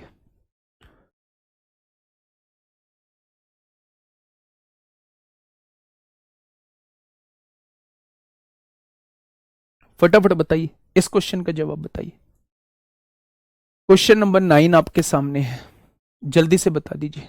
देखिए सबसे पहले मुझसे पूछा क्या है, मैं से पूछा है, यानी हर एक एक्सप्रेशन में मौजूद भी होना चाहिए। आपने देखा 2 यहां मौजूद है, यहां 2 मौजूद है, यहां 2 मौजूद है, सबसे छोटी पावर 2 की पावर 2, काट दीजिए, 2 का HCF आप लोग ले चुके हैं। 3 यहां भी मौजूद है, 3 यहां भी मौजूद है, 3 यहां भी मौजूद है, छोटी पावर 3 की पावर 2 होगी, 3 का भी HCF आप लोग ले चुके हैं। 5 यहां भी मौजूद है, यहां भी मौजूद है, यहां भी मौजूद है, 5 की सबसे छोटी पावर 5 की पावर 1 है, यानी इसका HCF आप लोग ले चुके हैं। 7 की पावर 3, 7 की पावर 4, 7 की पावर 1, 7 हर जगह मौजूद है, सबसे छोटी पावर 7। 2 की पावर 2 4, 3 की पावर 2 9, 9 का मल्टीपल ही आंसर हो जाएगा, 9 का मल्टीपल ही आंसर हो जाएगा मेरे भाई। 7 5 12 5 7 5, ये तो सारे 9 से कट रहे हैं। 4 का मल्टीपल आंसर होगा, ये जवाब नहीं होगा। 4 का मल्टीपल ये जवाब नहीं होगा, या तो ये आंसर होगा या ये आंसर होगा। 7 का मल्टीपल ये जवाब नहीं होगा, तो आंसर क्या हो जाएगा? डी ऑप्शन हो जाएगा। आंसर क्या हो जाएगा? डी ऑप्शन हो जाएगा। ठीक है, आइए इस क्वेश्चन का जवाब आप लोग दे दीजिए, मैं समझूंगा कि आप लोगों का जो है LCM HCF थोड़ा सा क्लियर है। P और Q का LCM R होता है, P और Q का LCM जो है वो R होता है, P और Q का LCM जो है वो R होता है। मैंने मान लिया ये P और Q दोनों अभाज्य संख्याएं हैं, अभाज्य हैं तो इनका मल्टीप्लीकेशन ही क्या होगा? इनका मल्टीप्लीकेशन ही इनका LCM हो जाएगा। क्या PQ की वैल्यू जो है वो R हो जाएगी? बहुत बढ़िया।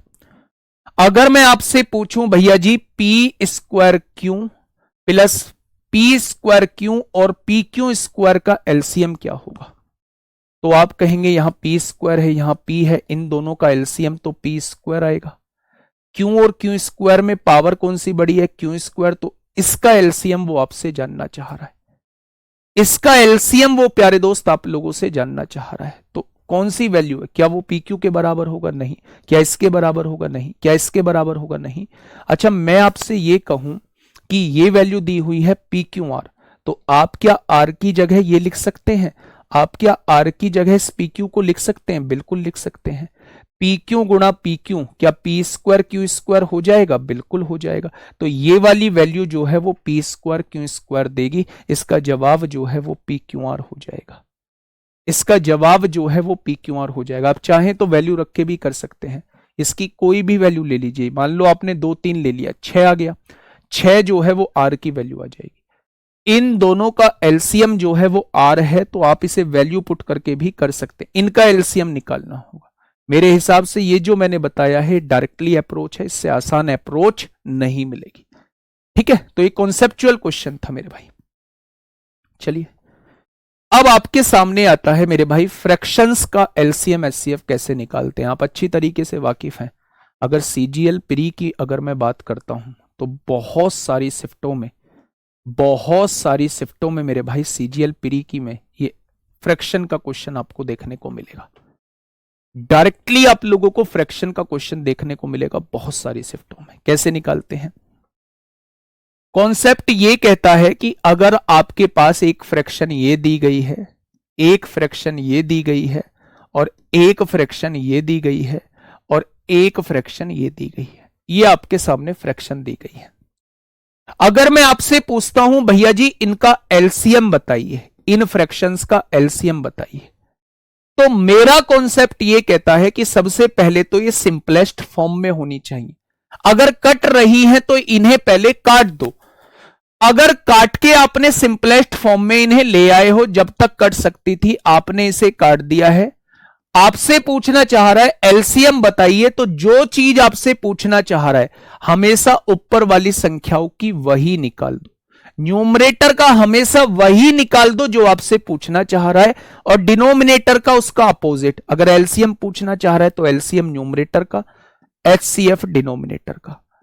अगर HCF पूछना चाह रहा है तो HCF न्यूमरेटर का, LCM डिनोमिनेटर का। यही आपके क्वेश्चन का प्यारे दोस्त बिल्कुल सही जवाब हो जाता है।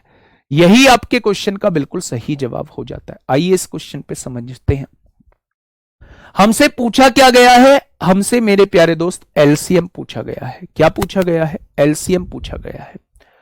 अगर एलसीएम पूछा गया है तो क्या, पहले देखो कुछ कट तो नहीं रहा है, आपने कहा कुछ नहीं कट रहा, नहीं कट रहा, एलसीएम पूछा गया है तो ऊपर वाली संख्याओं का एलसीएम निकाल दो, 1 3 4 9 का एलसीएम निकाल दो, नीचे वाली संख्याओं का एचसीएफ निकाल दो मेरे भाई, 3 का, 5 का, 7 का और 16 का, क्या निकाल दो, एचसीएफ निकाल दो।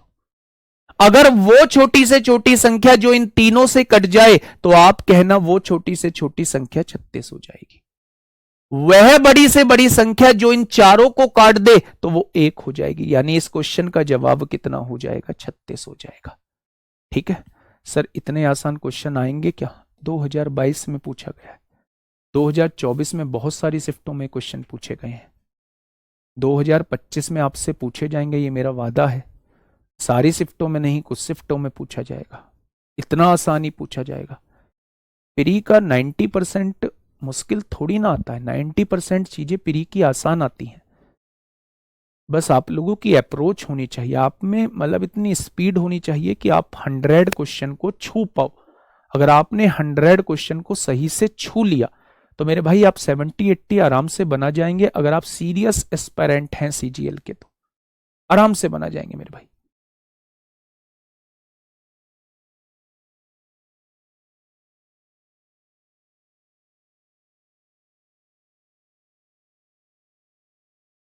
बताइए फटाफट मुझे बताइए इस क्वेश्चन का जवाब क्या हो जाएगा। देखिए साथी ध्यान से समझिए, उसने पूछा है 12/5, 14/15, 16/17 का महत्तम समापवर्तक क्या होगा, एचसीएफ पूछना चाह रहा है। पहले ये देखो क्या कुछ कट रहा है, नहीं कट रहा। अगर एचसीएफ पूछना चाह रहा है क्या ऊपर वाली संख्याओं का एचसीएफ निकाल दूं, आपने कहा जी बिल्कुल निकाल दो, नीचे वाली संख्याओं का एलसीएम निकाल दो मेरे भाई, एलसीएम निकालेंगे 5, 15 और 17 का। आइए वह बड़ी से बड़ी संख्या जो इन तीनों को डिवाइड कर दे, तो डिफरेंस 2 आ रहा है और 2 से कट भी रहे हैं तो 2 ही इसका एचसीएफ आ जाएगा। अच्छा वह छोटी से छोटी संख्या जो इन तीनों से कट जाए, तो आप कहेंगे 5 और 15 का एलसीएम 15 होता है, और 15 और 17 में कुछ भी कॉमन नहीं है तो इनका मल्टीप्लीकेशन ही एलसीएम होगा। 15 सत्ते 105 को 5 हासिल 10, 15 एकम 15 और 10 25 हो जाएगा। क्या इस क्वेश्चन का जवाब जो है वो 2/255 हो जाएगा, क्या इस क्वेश्चन का जवाब जो है वो 2/255 हो जाएगा, तो option number C is the correct answer. Next ये देखिए 2024 में ही पूछा गया है, ऐसा थोड़ी है कि आते नहीं है, ये लो आईबी में पूछा गया है, आईबी एसीआईओ में पूछा गया है, 2024 में ही आपसे पूछा गया है। क्या कहना चाह रहा है क्वेश्चन, क्वेश्चन ने आपसे यह कहा है कि निम्न भिन्न संख्याओं के एलसीएम और एचसीएफ का गुणनफल कितना होगा। आपको एलसीएम निकालना होगा, जब आपने इसका एलसीएम निकाला तो एलसीएम निकालना, पहले देखो कुछ कट रहा है क्या, आपने कहा नहीं कट रहा है, तो आपको ऊपर वाली संख्याओं का एलसीएम निकालना होगा और नीचे वाली संख्याओं का एचसीएफ निकालना होगा। वो बड़ी से बड़ी संख्या जो इन चारों को डिवाइड कर दे पांचों को, वो एचसीएफ हो जाएगी। यहां से क्या निकल के आएगा, यहां से एलसीएम निकल के आएगा। और जब मैं इन्हीं संख्याओं का एचसीएफ आपसे निकलवाता हूं तो आप कहेंगे एचसीएफ निकलवा रहे हो तो इस बार ऊपर वाली संख्याओं का एचसीएफ निकालो और नीचे वाली संख्याओं का एलसीएम निकालो। 5 का, 15 का, 25 का, 10 का और 3 का एचसीएफ निकाल दो। वो आपसे इन दोनों का गुणनफल पूछना चाह रहा है, कितना आएगा आप मुझे बताइए, कितना आएगा, फटाफट सॉल्व करिए, एकदम से झटके से सॉल्व करके मुझे बताइए फटाफट, स्पीड लाइए अपनी। आपने क्या कहा, आपने कहा जी 4, 14, 9, 3, 2 का एलसीएम, देखो 2 और 4 का एलसीएम 4 होता है, 3 और 9 का एलसीएम 9 होता है, 9 चौक 36 आ जाएगा इन चारों का, 36 और 14 में 2 कॉमन होता है मेरे भाई, तो 36 की गुणा 7 में कर दो, एलसीएम आपके सामने आ जाएगा। भाई 2 तो इसके अंदर चला गया, 7 में गुणा कर दो, 7 छिंग 42 को 2 हासिल 4, 7 21 और 4 25, क्या इसका एलसीएम 252 आएगा। अच्छा एचसीएफ वह बड़ी से बड़ी संख्या जो इन पांचों को डिवाइड कर दे, कोई भी नहीं होगी तो इसका 1 आ जाएगा। बहुत बढ़िया, आगे बढ़ते हैं। वह बड़ी से बड़ी संख्या जो इन पांचों को डिवाइड कर दे, एक होगी, होगी नहीं। वह छोटी से छोटी संख्या जो इनसे डिवाइड हो जाए मेरे भाई, 5, 15, 25, 10, 3 से। अच्छा, 5 से और 15 से डिवाइड और 25 से डिवाइड होने वाली संख्या 75 होती है। 75 3 से भी कट जाती है। अगर मैं 75 और 10 में कॉमन देखूं क्या है तो 5 हो जाएगा, यहां 15 बचेगा, यहां 2 बचेगा, 15 दूनी 30, पंजे 150 हो जाएगा। क्या एलसीएम 150 आ जाएगा? वो आपसे पूछ रहा है इन दोनों का मल्टीप्लीकेशन बताइए, तो थोड़ा सा टाइम तो लगेगा। इन दोनों का मल्टीप्लीकेशन मेरे भाई ये हो जाएगा, आप यहां से काटिए, 3 अट्ठे 24 होता है, 3 चौक 12, 3 पंजे 15, 0, 2 से काटेंगे 42 बार, 2 से काटेंगे 25 बार, यानी आंसर जो है 42/25 हो जाएगा, ऑप्शन नंबर बी। हाँ ठीक है, ऑप्शन नंबर बी हो जाएगा। तो ऐसी कैलकुलेशन के भी क्वेश्चन आप लोगों से पूछे जाते हैं, उसके लिए भी तैयार रहना होगा। लेकिन मेरे प्यारे दोस्त, एक्चुअल में करना क्या था, इन फ्रैक्शंस का एलसीएम निकालना था, इन फ्रैक्शन का एचसीएफ निकालना था। वो बात अलग है, उसने एक स्टेप आगे आपसे पूछ लिया कि एलसीएम और एचसीएफ का मल्टीप्लीकेशन कितना होगा, तो आपने मल्टीप्लाई करके बता दिया, आंसर 42/25 होगा। आंसर कितना हो जाएगा? 42/25 हो जाएगा। क्या इस पॉइंट में कोई दिक्कत समस्या? तो आप कहेंगे इस बात में कोई दिक्कत समस्या नहीं। आगे बढ़ जाएं, फटाफट बताइए बच्चे, आगे बढ़ जाएं क्या? तो आपने कहा जी आगे बढ़ जाइए। नेक्स्ट, ये पॉइंट वाली वैल्यूज हैं, सीजीएल में पूछी गई हैं, और ऐसी पॉइंट वाली वैल्यूज पे तो काफी विवाद रहे हैं। जल्दी से मुझे बताइए क्या होगा इस क्वेश्चन का बिल्कुल सही जवाब।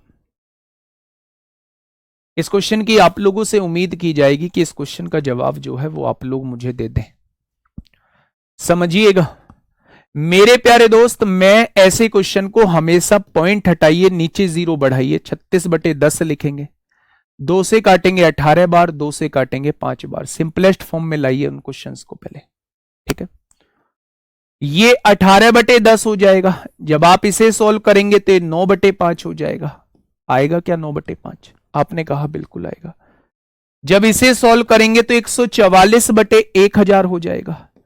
और जब आप इसे 4 से डिवाइड करेंगे, 4 तिया 12, 13 14, 2 बचेंगे, 4 छिंग 24, और 4 से डिवाइड करेंगे तो 250 बार। 2 से काटेंगे तो 18 बार कटेगा, और 2 से काटेंगे तो 125 बार कटेगा, यानी 18/125 हो जाएगा। अगर वो आपसे क्या पूछना चाह रहा है, एलसीएम पूछना चाह रहा है, तो ऊपर वाली संख्याओं का एलसीएम निकाल दो। किस किस का? 18 का, 9 का और 18 का। और नीचे वाली संख्याओं का एचसीएफ निकाल दो, 5 का, 5 का और 125 का। आपने कहा बिल्कुल ठीक है।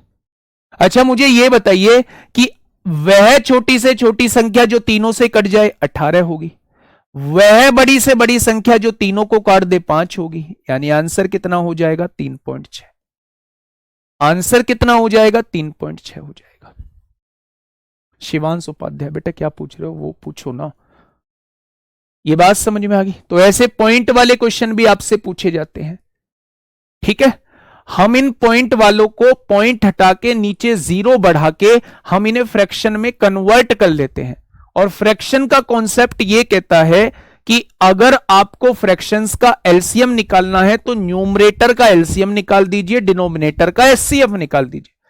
अगर आपको फ्रैक्शंस का एचसीएफ निकालना है तो मेरे भाई आप न्यूमरेटर का एचसीएफ निकाल दीजिए, डिनोमिनेटर का एलसीएम निकाल दीजिए मेरे भाई, ठीक है। तो हमने पॉइंट हटा के 0 लगा के चीजों को कन्वर्ट कर लिया। नेक्स्ट बताइए, इस क्वेश्चन का जवाब मैं आपसे पूछना चाहूंगा। इस क्वेश्चन का जवाब मैं आपसे पूछना चाहूंगा, फटाफट बताइए क्या होगा इस क्वेश्चन का बिल्कुल सही जवाब। देखिए, पॉइंट हटाएंगे 7 के नीचे 10 लिखेंगे, पहली संख्या। पॉइंट हटाएंगे 35 के नीचे 100, 35 को 5 से काटेंगे 7 बार, और 100 को 5 से काटेंगे 20 बार। पॉइंट हटाएंगे 100 लिखेंगे, 105 को 5 से काटेंगे 21 बार, और 100 को 5 से काटेंगे 20 बार। क्या फ्रैक्शंस में ये हो जाएगा? तो आप कहेंगे नहीं, बिना काटे नहीं करना है, बिना काटे आंसर गलत आ जाएगा। बिना काटे आंसर गलत आ जाएगा, उसी चीज का तो रोना था, जो क्वेश्चन में मिस्टेक हुई थी वही चीज का रोना था, बिना काटे नहीं छोड़ना। मैं फिर से कह रहा हूं, इस बात को लिख लो अपनी कॉपी में, ठीक है। अब मुझे इनका में से निकालना है, यानी एचसीएफ निकालना है, तो मैं ऊपर वाली संख्याओं का एचसीएफ निकाल दूंगा मेरे भाई, और नीचे वाली संख्याओं का क्या निकाल दूंगा, एलसीएम निकाल दूंगा। 10 20 20 का एलसीएम निकाल दूंगा मेरे प्यारे दोस्त, ठीक है। वह बड़ी से बड़ी संख्या जो इन तीनों को डिवाइड कर दे तो वो 7 हो जाएगी, वह छोटी से छोटी संख्या जो इन तीनों से डिवाइड हो जाए तो वो 20 हो जाएगी। और 7/20 का मतलब 20 तिया 60, 10 बचेगा, 20 पंजे 100, यानी आंसर कितना होगा, 0.35 हो जाएगा, 0.35 हो जाएगा, ठीक है। कोई समस्या तो आप कहेंगे नो समस्या। आगे बढ़े, हमने फ्रैक्शंस का भी सीख लिया, हमने पॉइंट का भी सीख लिया।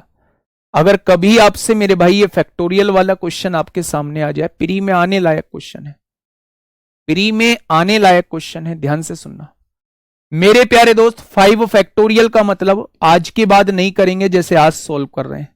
5 फैक्टोरियल का मतलब होता है ये, 6 फैक्टोरियल का मतलब होता है ये, और 7 फैक्टोरियल का मतलब होता है ये।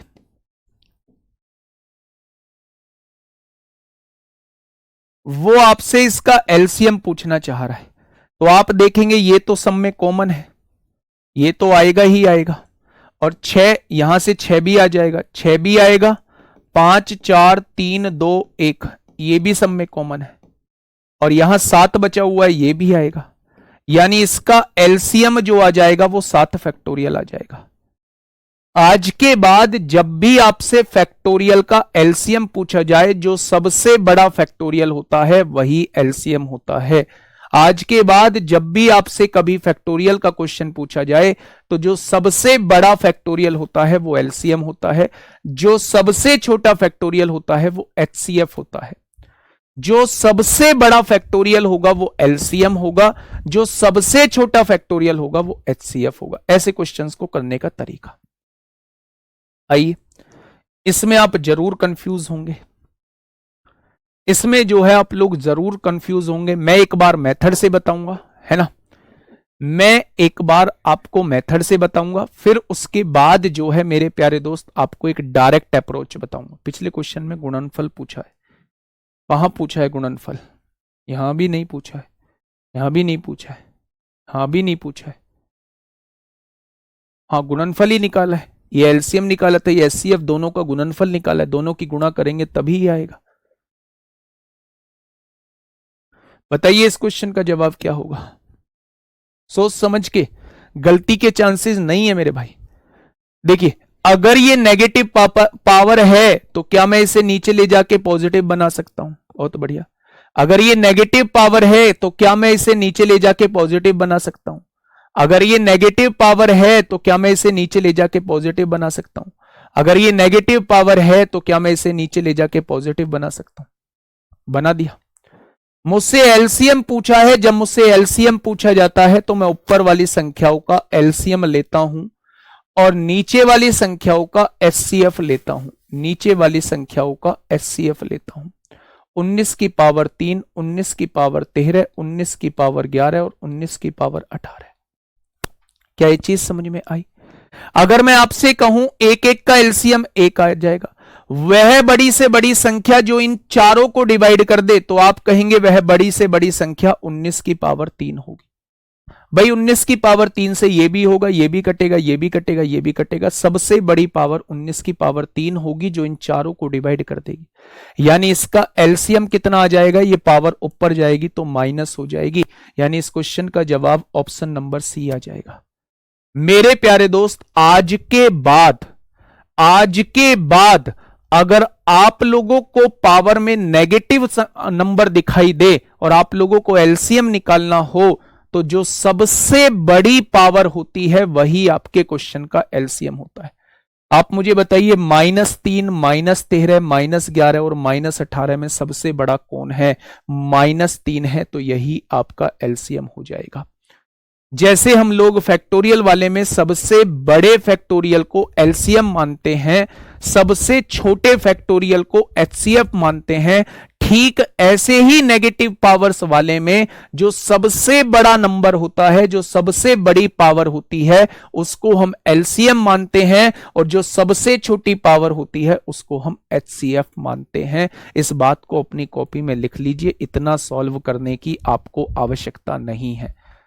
नेगेटिव में जो वैल्यू सबसे छोटी होती है वही सबसे बड़ी पावर होती है, इसीलिए मैंने कहा है सबसे बड़ी पावर को हम लोग एलसीएम मानेंगे और सबसे छोटी पावर को हम लोग जो है वो एचसीएफ मानेंगे। बेटा 19 की पावर 3 से इसे डिवाइड करो, 19 की पावर 13 में से 19 की पावर 3 जाएगा, 19 की पावर 10 बचेगा। इसे 19 की पावर 3 से डिवाइड करो, 11 में से 3 जाएगा, 8 बचेगा। इसे 3 से डिवाइड करो, 18 में से 3 जाएगा, 15 बचेगा। पूरा पूरा डिवाइड तो हो रहा है, ठीक है।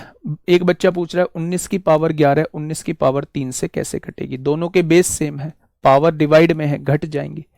कितनी बार कटेगा? पूरा पूरा कट जाएगा। 19 की पावर 8 बार कटेगा, ठीक है, पूरा पूरा डिवाइड हो जाएगा। यहां आपने लिख लिया होगा। आइए बेटा क्वेश्चन नंबर 18 पे, कुछ लैंग्वेज वाले क्वेश्चन है, फटाफट बता दीजिए। कुछ लैंग्वेज वाले क्वेश्चन है, फटाफट मुझे बता दीजिए। क्वेश्चन नंबर 18 क्या कहता है? हाँ, इसके बाद एक एडवांस मैथ का चैप्टर कराऊंगा, ये वादा रहा आप लोगों से। इसके बाद एक एडवांस मैथ का चैप्टर कराऊंगा, इसके बाद मेंसुरेशन 2D और मेंसुरेशन 3D, मेंसुरेशन 2D और मेंसुरेशन 3D एक साथ करा के फिर अर्थमेटिक के एक दो चैप्टर करेंगे हम लोग, ठीक है। देखिए मेरे भाई ध्यान से समझना, क्वेश्चन ने ये कहा है 3 संख्याएं इस रेशो में आप लोगों को दी हुई हैं, 3 4 5 के अनुपात में आप लोगों को दी हुई हैं। उनका एलसीएम जो है वो 2400 आप लोगों को दिया हुआ है, एलसीएम 2400 दिया हुआ है। उनका एचसीएफ कितना आएगा? तो जब भी आपके सामने संख्याएं रेशो में दी हुई हों तो आप इनका एलसीएम निकाल के बता दीजिए मुझे। 3 और 4 का एलसीएम 12, 12 और 5 का एलसीएम 60 आएगा। मेरे हिसाब से एलसीएम 60 आ रहा है, उसने 2400 दिया है, तो क्या एक पार्ट की वैल्यू 40 के बराबर आ जाएगी? अगर एक बराबर 40 आ चुका है तो उसने पूछा है एचसीएफ, जो एक पार्ट की वैल्यू होती है वही एचसीएफ होता है, यानी क्वेश्चन का जवाब 40 आ जाएगा। क्वेश्चन का जवाब 40 आ जाएगा मेरे भाई। सबसे पहले इन्होंने एलसीएम दिया हुआ था, आपने इन संख्याओं का एलसीएम निकाल लिया, 60 आया, उस एलसीएम को इस एलसीएम के बराबर रख दिया, एक पार्ट की वैल्यू 40 आ गई। जब भी संख्याएं रेशो में दी गई हों तो जो एक पार्ट की वैल्यू होती है वही एचसीएफ की वैल्यू होती है। या डिटेल में समझ लाएं, ऐसे समझ लीजिए, 1 बराबर 40 है तो 3 बराबर 120 होगा, 1 बराबर 40 है तो 4 बराबर 160 होगा, 1 बराबर 40 है तो 5 बराबर 200 होगा। ये तीनों संख्याएं आ जाएंगी और इनका एचसीएफ निकालोगे तो 40 ही आएगा। गैप कितना है? 40, 40 से तीनों कट रही हैं तो 40 ही आ जाएगा। इतना सोचने की ही आवश्यकता नहीं थी मेरे भाई, एक पार्ट की वैल्यू ही एचसीएफ होती है जब रेशो हम लोगों को दिया होता है। नेक्स्ट क्वेश्चन, नेक्स्ट क्वेश्चन फटाफट बताइए। हाँ, मेंसुरेशन 2D 3D, यानी कल के बाद मेंसुरेशन 2D चलेगा और 3D चलेगा। थोड़ा सा बड़ा चैप्टर है, थोड़ा सा बड़ा चैप्टर है, इसमें 4-5 क्लास 6 क्लास लग सकती हैं। जल्दी से बताइए क्या होगा इस क्वेश्चन का साथी? बिल्कुल सही जवाब। देखिए 4 धनात्मक संख्याओं का अनुपात आप लोगों को दिया हुआ है, 4 संख्याओं का रेशो आप लोगों को दिया हुआ है, उनका एलसीएम दिया हुआ है 2880 दिया हुआ है। क्या मुझे एलसीएम बता सकते हैं? आपने कहा जी एलसीएम 18 दूनी 36, 5 18 12 और 18 का एलसीएम, तो आप देखेंगे 12 और 18 का एलसीएम 36 आएगा। 36 में 4 कॉमन है, 72 आ जाएगा, और 72 और 5 का एलसीएम 5 की गुणा कर देंगे, जब इन चारों का एलसीएम निकालेंगे 360 आ जाएगा। देखिएगा मेरे भाई, सबसे पहले 12 और 18 का एलसीएम 36 होगा, 36 और 8 में 4 कॉमन है, 4 कॉमन है तो मेरे भाई 2 बचेगा, 36 दूनी 72 हो जाएगा। 72 और 5 में कुछ भी कॉमन नहीं है, 72 की गुणा 5 में करेंगे 360 एलसीएम आ जाएगा। क्या मेरे हिसाब से इन चारों का एलसीएम 360 आएगा? आपने कहा जी बिल्कुल आ जाएगा। उसने कितना एलसीएम दिया है? 2880 दिया है। एक जीरो से एक जीरो कट जाएगा, 36 से काटेंगे 8 बार कट जाएगा। कट जाएगा क्या? उसने कहा सबसे बड़ी संख्या और सबसे छोटी संख्या का अंतर कितना है। सबसे बड़ी संख्या 18, सबसे छोटी संख्या 5, इन दोनों का डिफरेंस 13 है, तो वो 13 की वैल्यू आपसे पूछना चाह रहा है। वैसे भी आप लोग देख सकते थे, यहां से इतना कुछ भी नहीं करते, सबसे बड़ी संख्या और सबसे छोटी संख्या का अंतर पूछा है, यानी 18 में से 5 गया, वो 13 की वैल्यू पूछना चाह रहा है। आंसर 13 का मल्टीपल होगा, तो ऑप्शन नंबर बी डायरेक्ट हो जाएगा। ऑप्शन नंबर बी इस क्वेश्चन का डायरेक्ट जवाब हो जाएगा। 13 का मल्टीपल ही क्वेश्चन का जवाब हो जाएगा। ठीक है, बहुत बढ़िया। नेक्स्ट क्वेश्चन पे आइए। इस क्वेश्चन की तरफ चलिए। CHSL मेंस 2023 में आपसे पूछा गया है, फटाफट बताइए। देखिए, दो संख्याओं का में से जो है वो 11 दिया हुआ है, ले से 693 दिया हुआ है। यदि उनमें से एक संख्या 77 है तो दूसरी संख्या क्या होगी? LCM SCF के अंदर बस एक ही प्रॉपर्टी का यूज होता है कि अगर हम LCM की गुणा SCF में कर देते हैं तो वो हमेशा पहली संख्या गुणा दूसरी संख्या के बराबर आता है। ठीक है भैया, इस चीज को याद रखेंगे। अच्छा, HCF कितना दिया हुआ है? 11 दिया हुआ है। LCM कितना दिया हुआ है? 693 आप लोगों को दिया हुआ है। पहली संख्या क्या दी हुई है? 77 दी हुई है। और आप लोगों से दूसरी संख्या पूछा है। भाई साहब, दूसरी संख्या क्या हो जाएगी? दूसरी संख्या आपसे पूछना चाह रहा है। अच्छा, यहां देखिए 77 इधर मल्टीप्लाई में है, इधर आके डिवाइड में आएगा। 11 सत्ते 77 होगा, 7 नाम 63 होगा, 7 नाम 63, तो दूसरी संख्या क्या आ जाएगी? 99 आ जाएगी।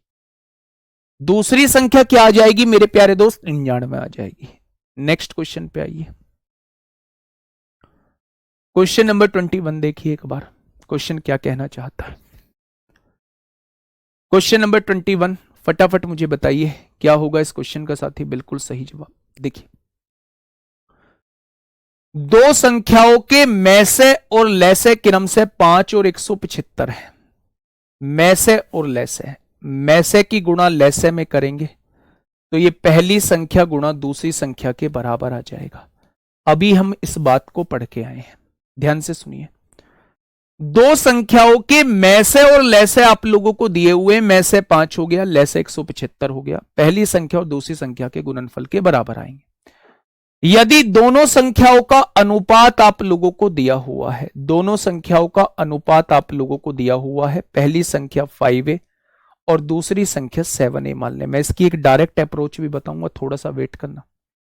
अब आप यहां देखिए, 5 से तो 5 कट जाएगा, 7 से काटेंगे 7 दूनी 14 होगा और 7 पंजे 35 होगा। ए की गुणा ए में करेंगे, ए स्क्वायर हो जाएगा।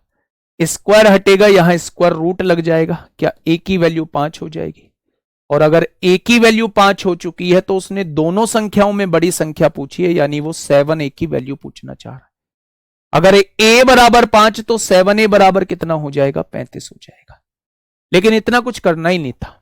क्यों नहीं करना था?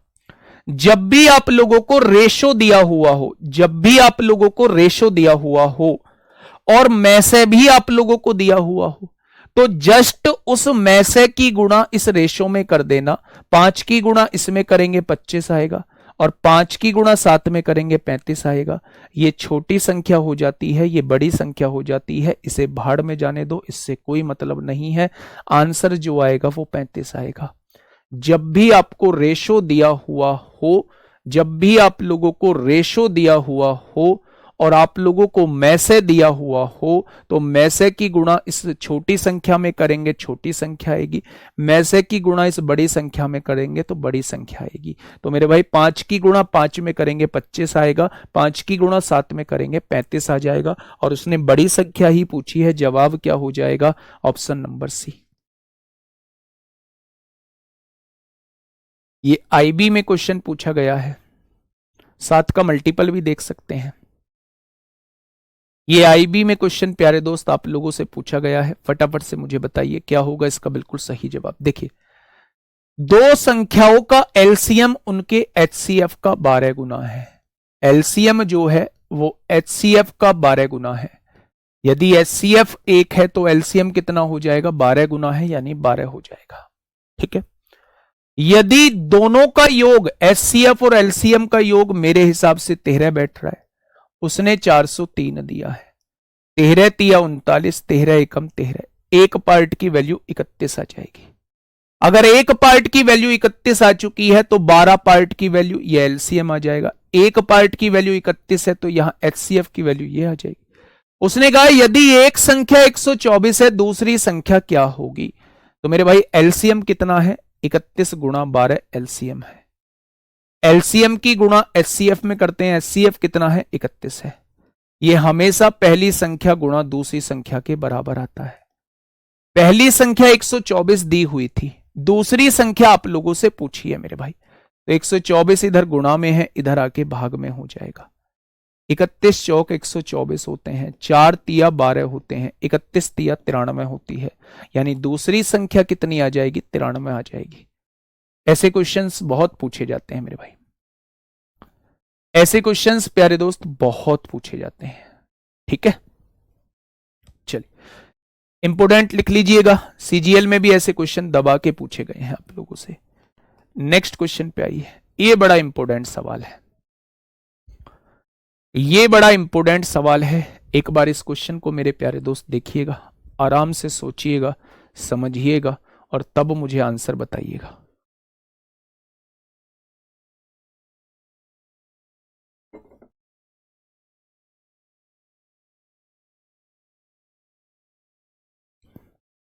कल सेल है और आपका सीजीएल का एग्जाम भी है अगस्त में, उससे पहले आपको चीजों को रिवाइज करना होगा। तो आप लोग जो है वो मैथ्स महारती ले सकते हैं और चैप्टर के साथ साथ उसके चैप्टर्स को कवर कर सकते हैं। आप बहुत आसानी से 70 to 80% चीज़ें कवर कर लेंगे उसी मैथ्स महारती से, जो बहुत कम पेजेस में मैंने डिज़ाइन की है। और कल के बाद उस पर ऑफर भी नहीं रहेगा, कल उसमें 99 का ऑफर है, तो आप उस बुक को ले सकते हैं। बताइए, समझिए मेरे भाई, दो संख्याएं x और y का लेस है उनके मैसे का 204 गुना है। लेस है उनके मैसे का, लेस है जो दिया हुआ है उनके मैसे का 204 गुना दिया हुआ है, 204 गुना दिया हुआ है मैसे का, ये दिया हुआ है। यदि उनका मैसे 12 है, अच्छा मैसे 12 है तो लेसे कितना हो जाएगा? लेसे जो है वो इतना हो जाएगा मेरे भाई, मैसे की वैल्यू 12 रख देंगे तो ये लेसे आ जाएगा। अच्छा आपको एक चीज पता है, अगर मैसे 12 होता है तो संख्याएं क्या 12 ए और 12 बी ही होती हैं? दो संख्याएं जिनका मैसे 12 है, क्या वो ये संख्याएं होती हैं 12 ए और 12 बी? अच्छा इन दोनों का एलसीएम निकालेंगे तो कितना आएगा? आप कहेंगे 12 ए बी आ जाएगा। और एलसीएम दोनों का दिया कितना है? 204 गुणा 12, 12 से 12 कट गया, यानी पहली इक्वेशन यहां से ये आ गई कि दोनों संख्याओं की गुणा करके 204 आना चाहिए। आगे क्या कह रहा है? संख्याओं के बीच का अंतर 60 दिया हुआ है। इन दोनों संख्याओं के बीच का अंतर, क्या इन दोनों संख्याओं के बीच का अंतर 60 दिया हुआ है? यानी जब हम 12 से काटेंगे 5 बार आएगा। अब मैं आपसे पूछना चाहता हूं, मैं आपसे पूछना चाहता हूं कि ऐसी दो संख्याएं बताइए जिनकी गुणा करके 204 आ जाए और जिनका अंतर जो हो वो 5 हो। ऐसी दो संख्याएं बताइए जिनकी गुणा करके 204 आ जाए और जिनका अंतर 5 हो। बताइए, जिनका अंतर 5 हो। 15 और 10 का अंतर 5 है, गुणा करके 150 आता है। 16 और 11 का अंतर 5 है, गुणा करके 11 छिंग 66 कुछ है, 176 आता है। बढ़ता जा रहा है। 17 और 12 का अंतर 5 है, 17 की गुणा 12 में करेंगे, 12 सत्ते 84, 204 आएगा। बिल्कुल सही है, ए की वैल्यू 17 है, बी की वैल्यू 12 है। दोनों की गुणा करेंगे 204, दोनों का अंतर 5 आ जाएगा। वो आपसे पूछ रहा है एक्स और वाई दोनों संख्याओं का योग पूछ रहा है। ए प्लस बी, 12 कॉमन ले देंगे, वो ए प्लस बी की वैल्यू पूछ रहा है। 17 और 12 कितना हो जाएगा? 29 हो जाएगा मेरे भाई। 12 गुणा 29 करेंगे, 12 निम्मा 108 को 8 हासिल 10, 12 दूनी 24 और 10 34 हो जाएगा। तो आपके क्वेश्चन का जवाब कितना हो जाएगा? 348 इस क्वेश्चन का जवाब हो जाएगा। एक बहुत बेहतरीन क्वेश्चनों में से एक क्वेश्चन था, इंपोर्टेंट क्वेश्चन था, मेंस में पूछा भी गया है। दोबारा समझेंगे एक बार। दो संख्याएं हैं x और y, लैसे जो है उनके मैसे का 24 गुना 204 गुना है, लैसे जो है मैसे का 204 गुना है। मैसे 12 दिया है, मैसे की वैल्यू 12 रख दी, लैसे जो है ये इतना हो गया लैसे इसका। ठीक है, अगर मैसे 12 दिया है तो क्या पहली संख्या 12a यानी x की वैल्यू 12a मान ली, दूसरी संख्या हम 12b मान सकते हैं। क्योंकि हमें लैसे दिया था तो इन दोनों का लैसे 12a भी आएगा, उसने 204 गुना 12 दिया है, 12 से 12 कट गया यानी ए बी जो है वो 204 आना चाहिए। इन दोनों संख्याओं के बीच अंतर जो दिया हुआ था, अंतर जो दिया हुआ था वो 60 दिया हुआ था, 12 से काट दिया 5 आ जाए। यानी हमें दो ऐसी वैल्यूज छांटनी है जिनका अंतर 5 आए, जिनकी गुणा होके 204 आए। हमने छांट लिया, एक वैल्यू 17, एक वैल्यू 12 हो गई।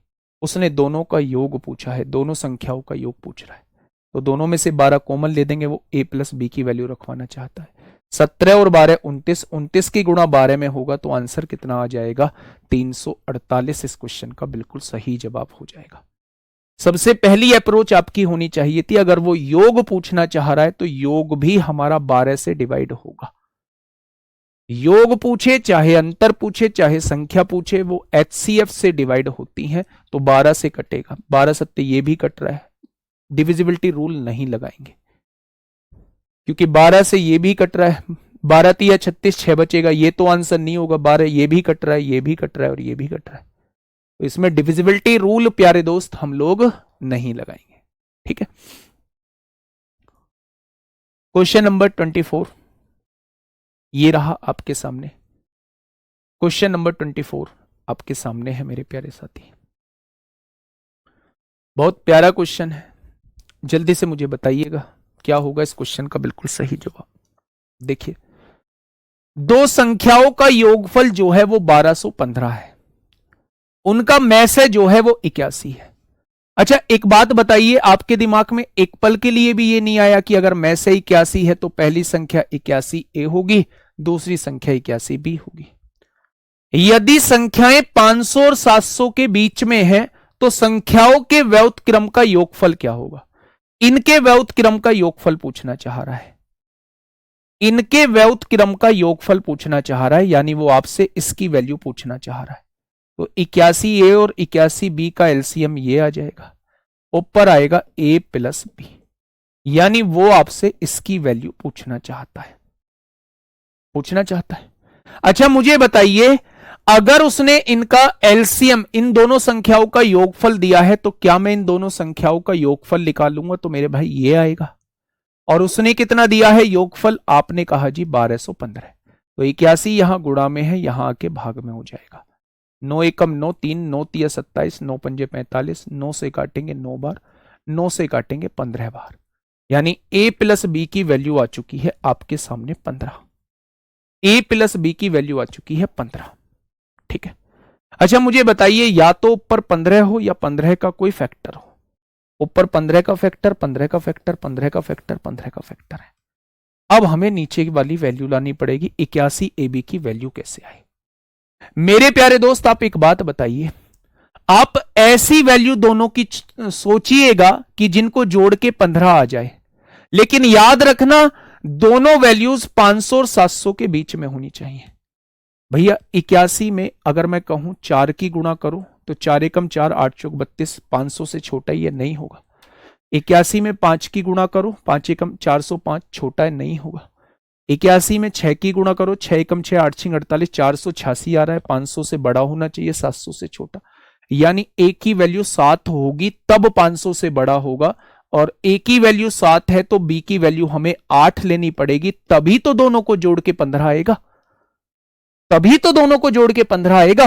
तो a की वैल्यू 7 हो चुकी है, 81 7, और b की वैल्यू 8 हो चुकी है मेरे भाई। ठीक है, तो संख्याएं 500 से 700 के बीच की आ जाएंगी। 81 गुणा 7 500 से बड़ी होगी, 81 गुणा 8 500 से बड़ी होगी, 700 से छोटी होगी।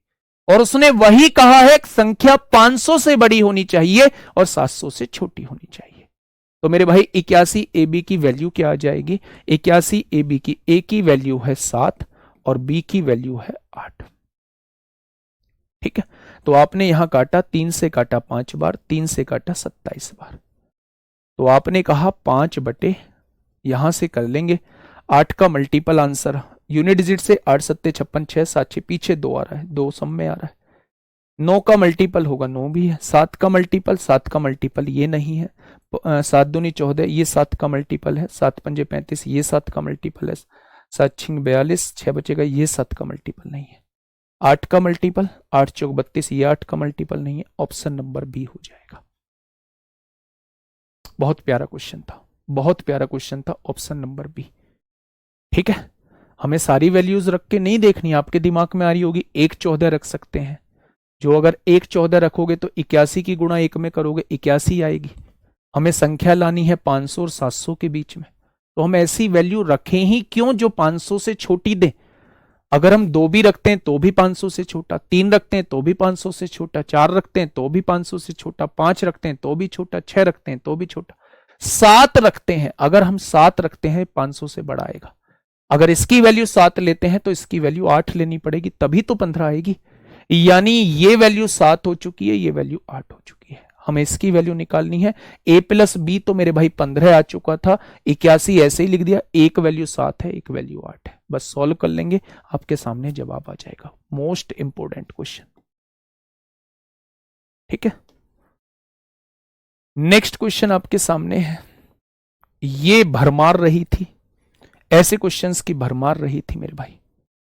दो संख्याओं का में से आप लोगों को दिया हुआ है 29, उनके लैसे के अन्य 2 गुणनखंड। मेरे भाई जब भी ऐसा क्वेश्चन मिले, लास्ट क्वेश्चन है, घबराओ मत, जब भी आपके सामने ऐसा क्वेश्चन आए, में से जो है वो 29 दिया हुआ है, अन्य 2 गुणनखंड जो है लैसे के, एक 23 दिया है, एक 25 दिया है।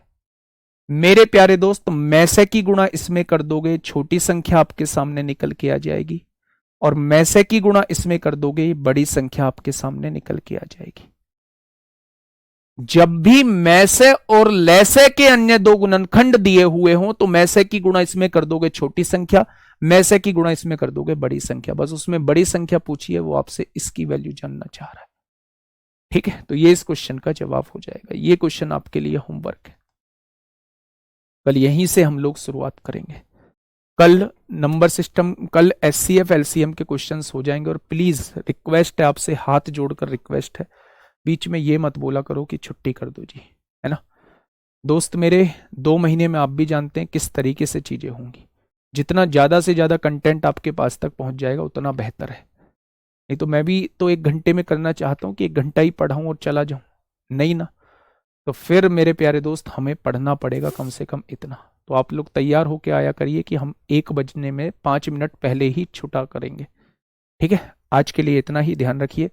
क्वेश्चंस की प्रैक्टिस जरूर कर लेना, फायदा तभी होगा, नहीं करोगे कोई फायदा नहीं मिलेगा।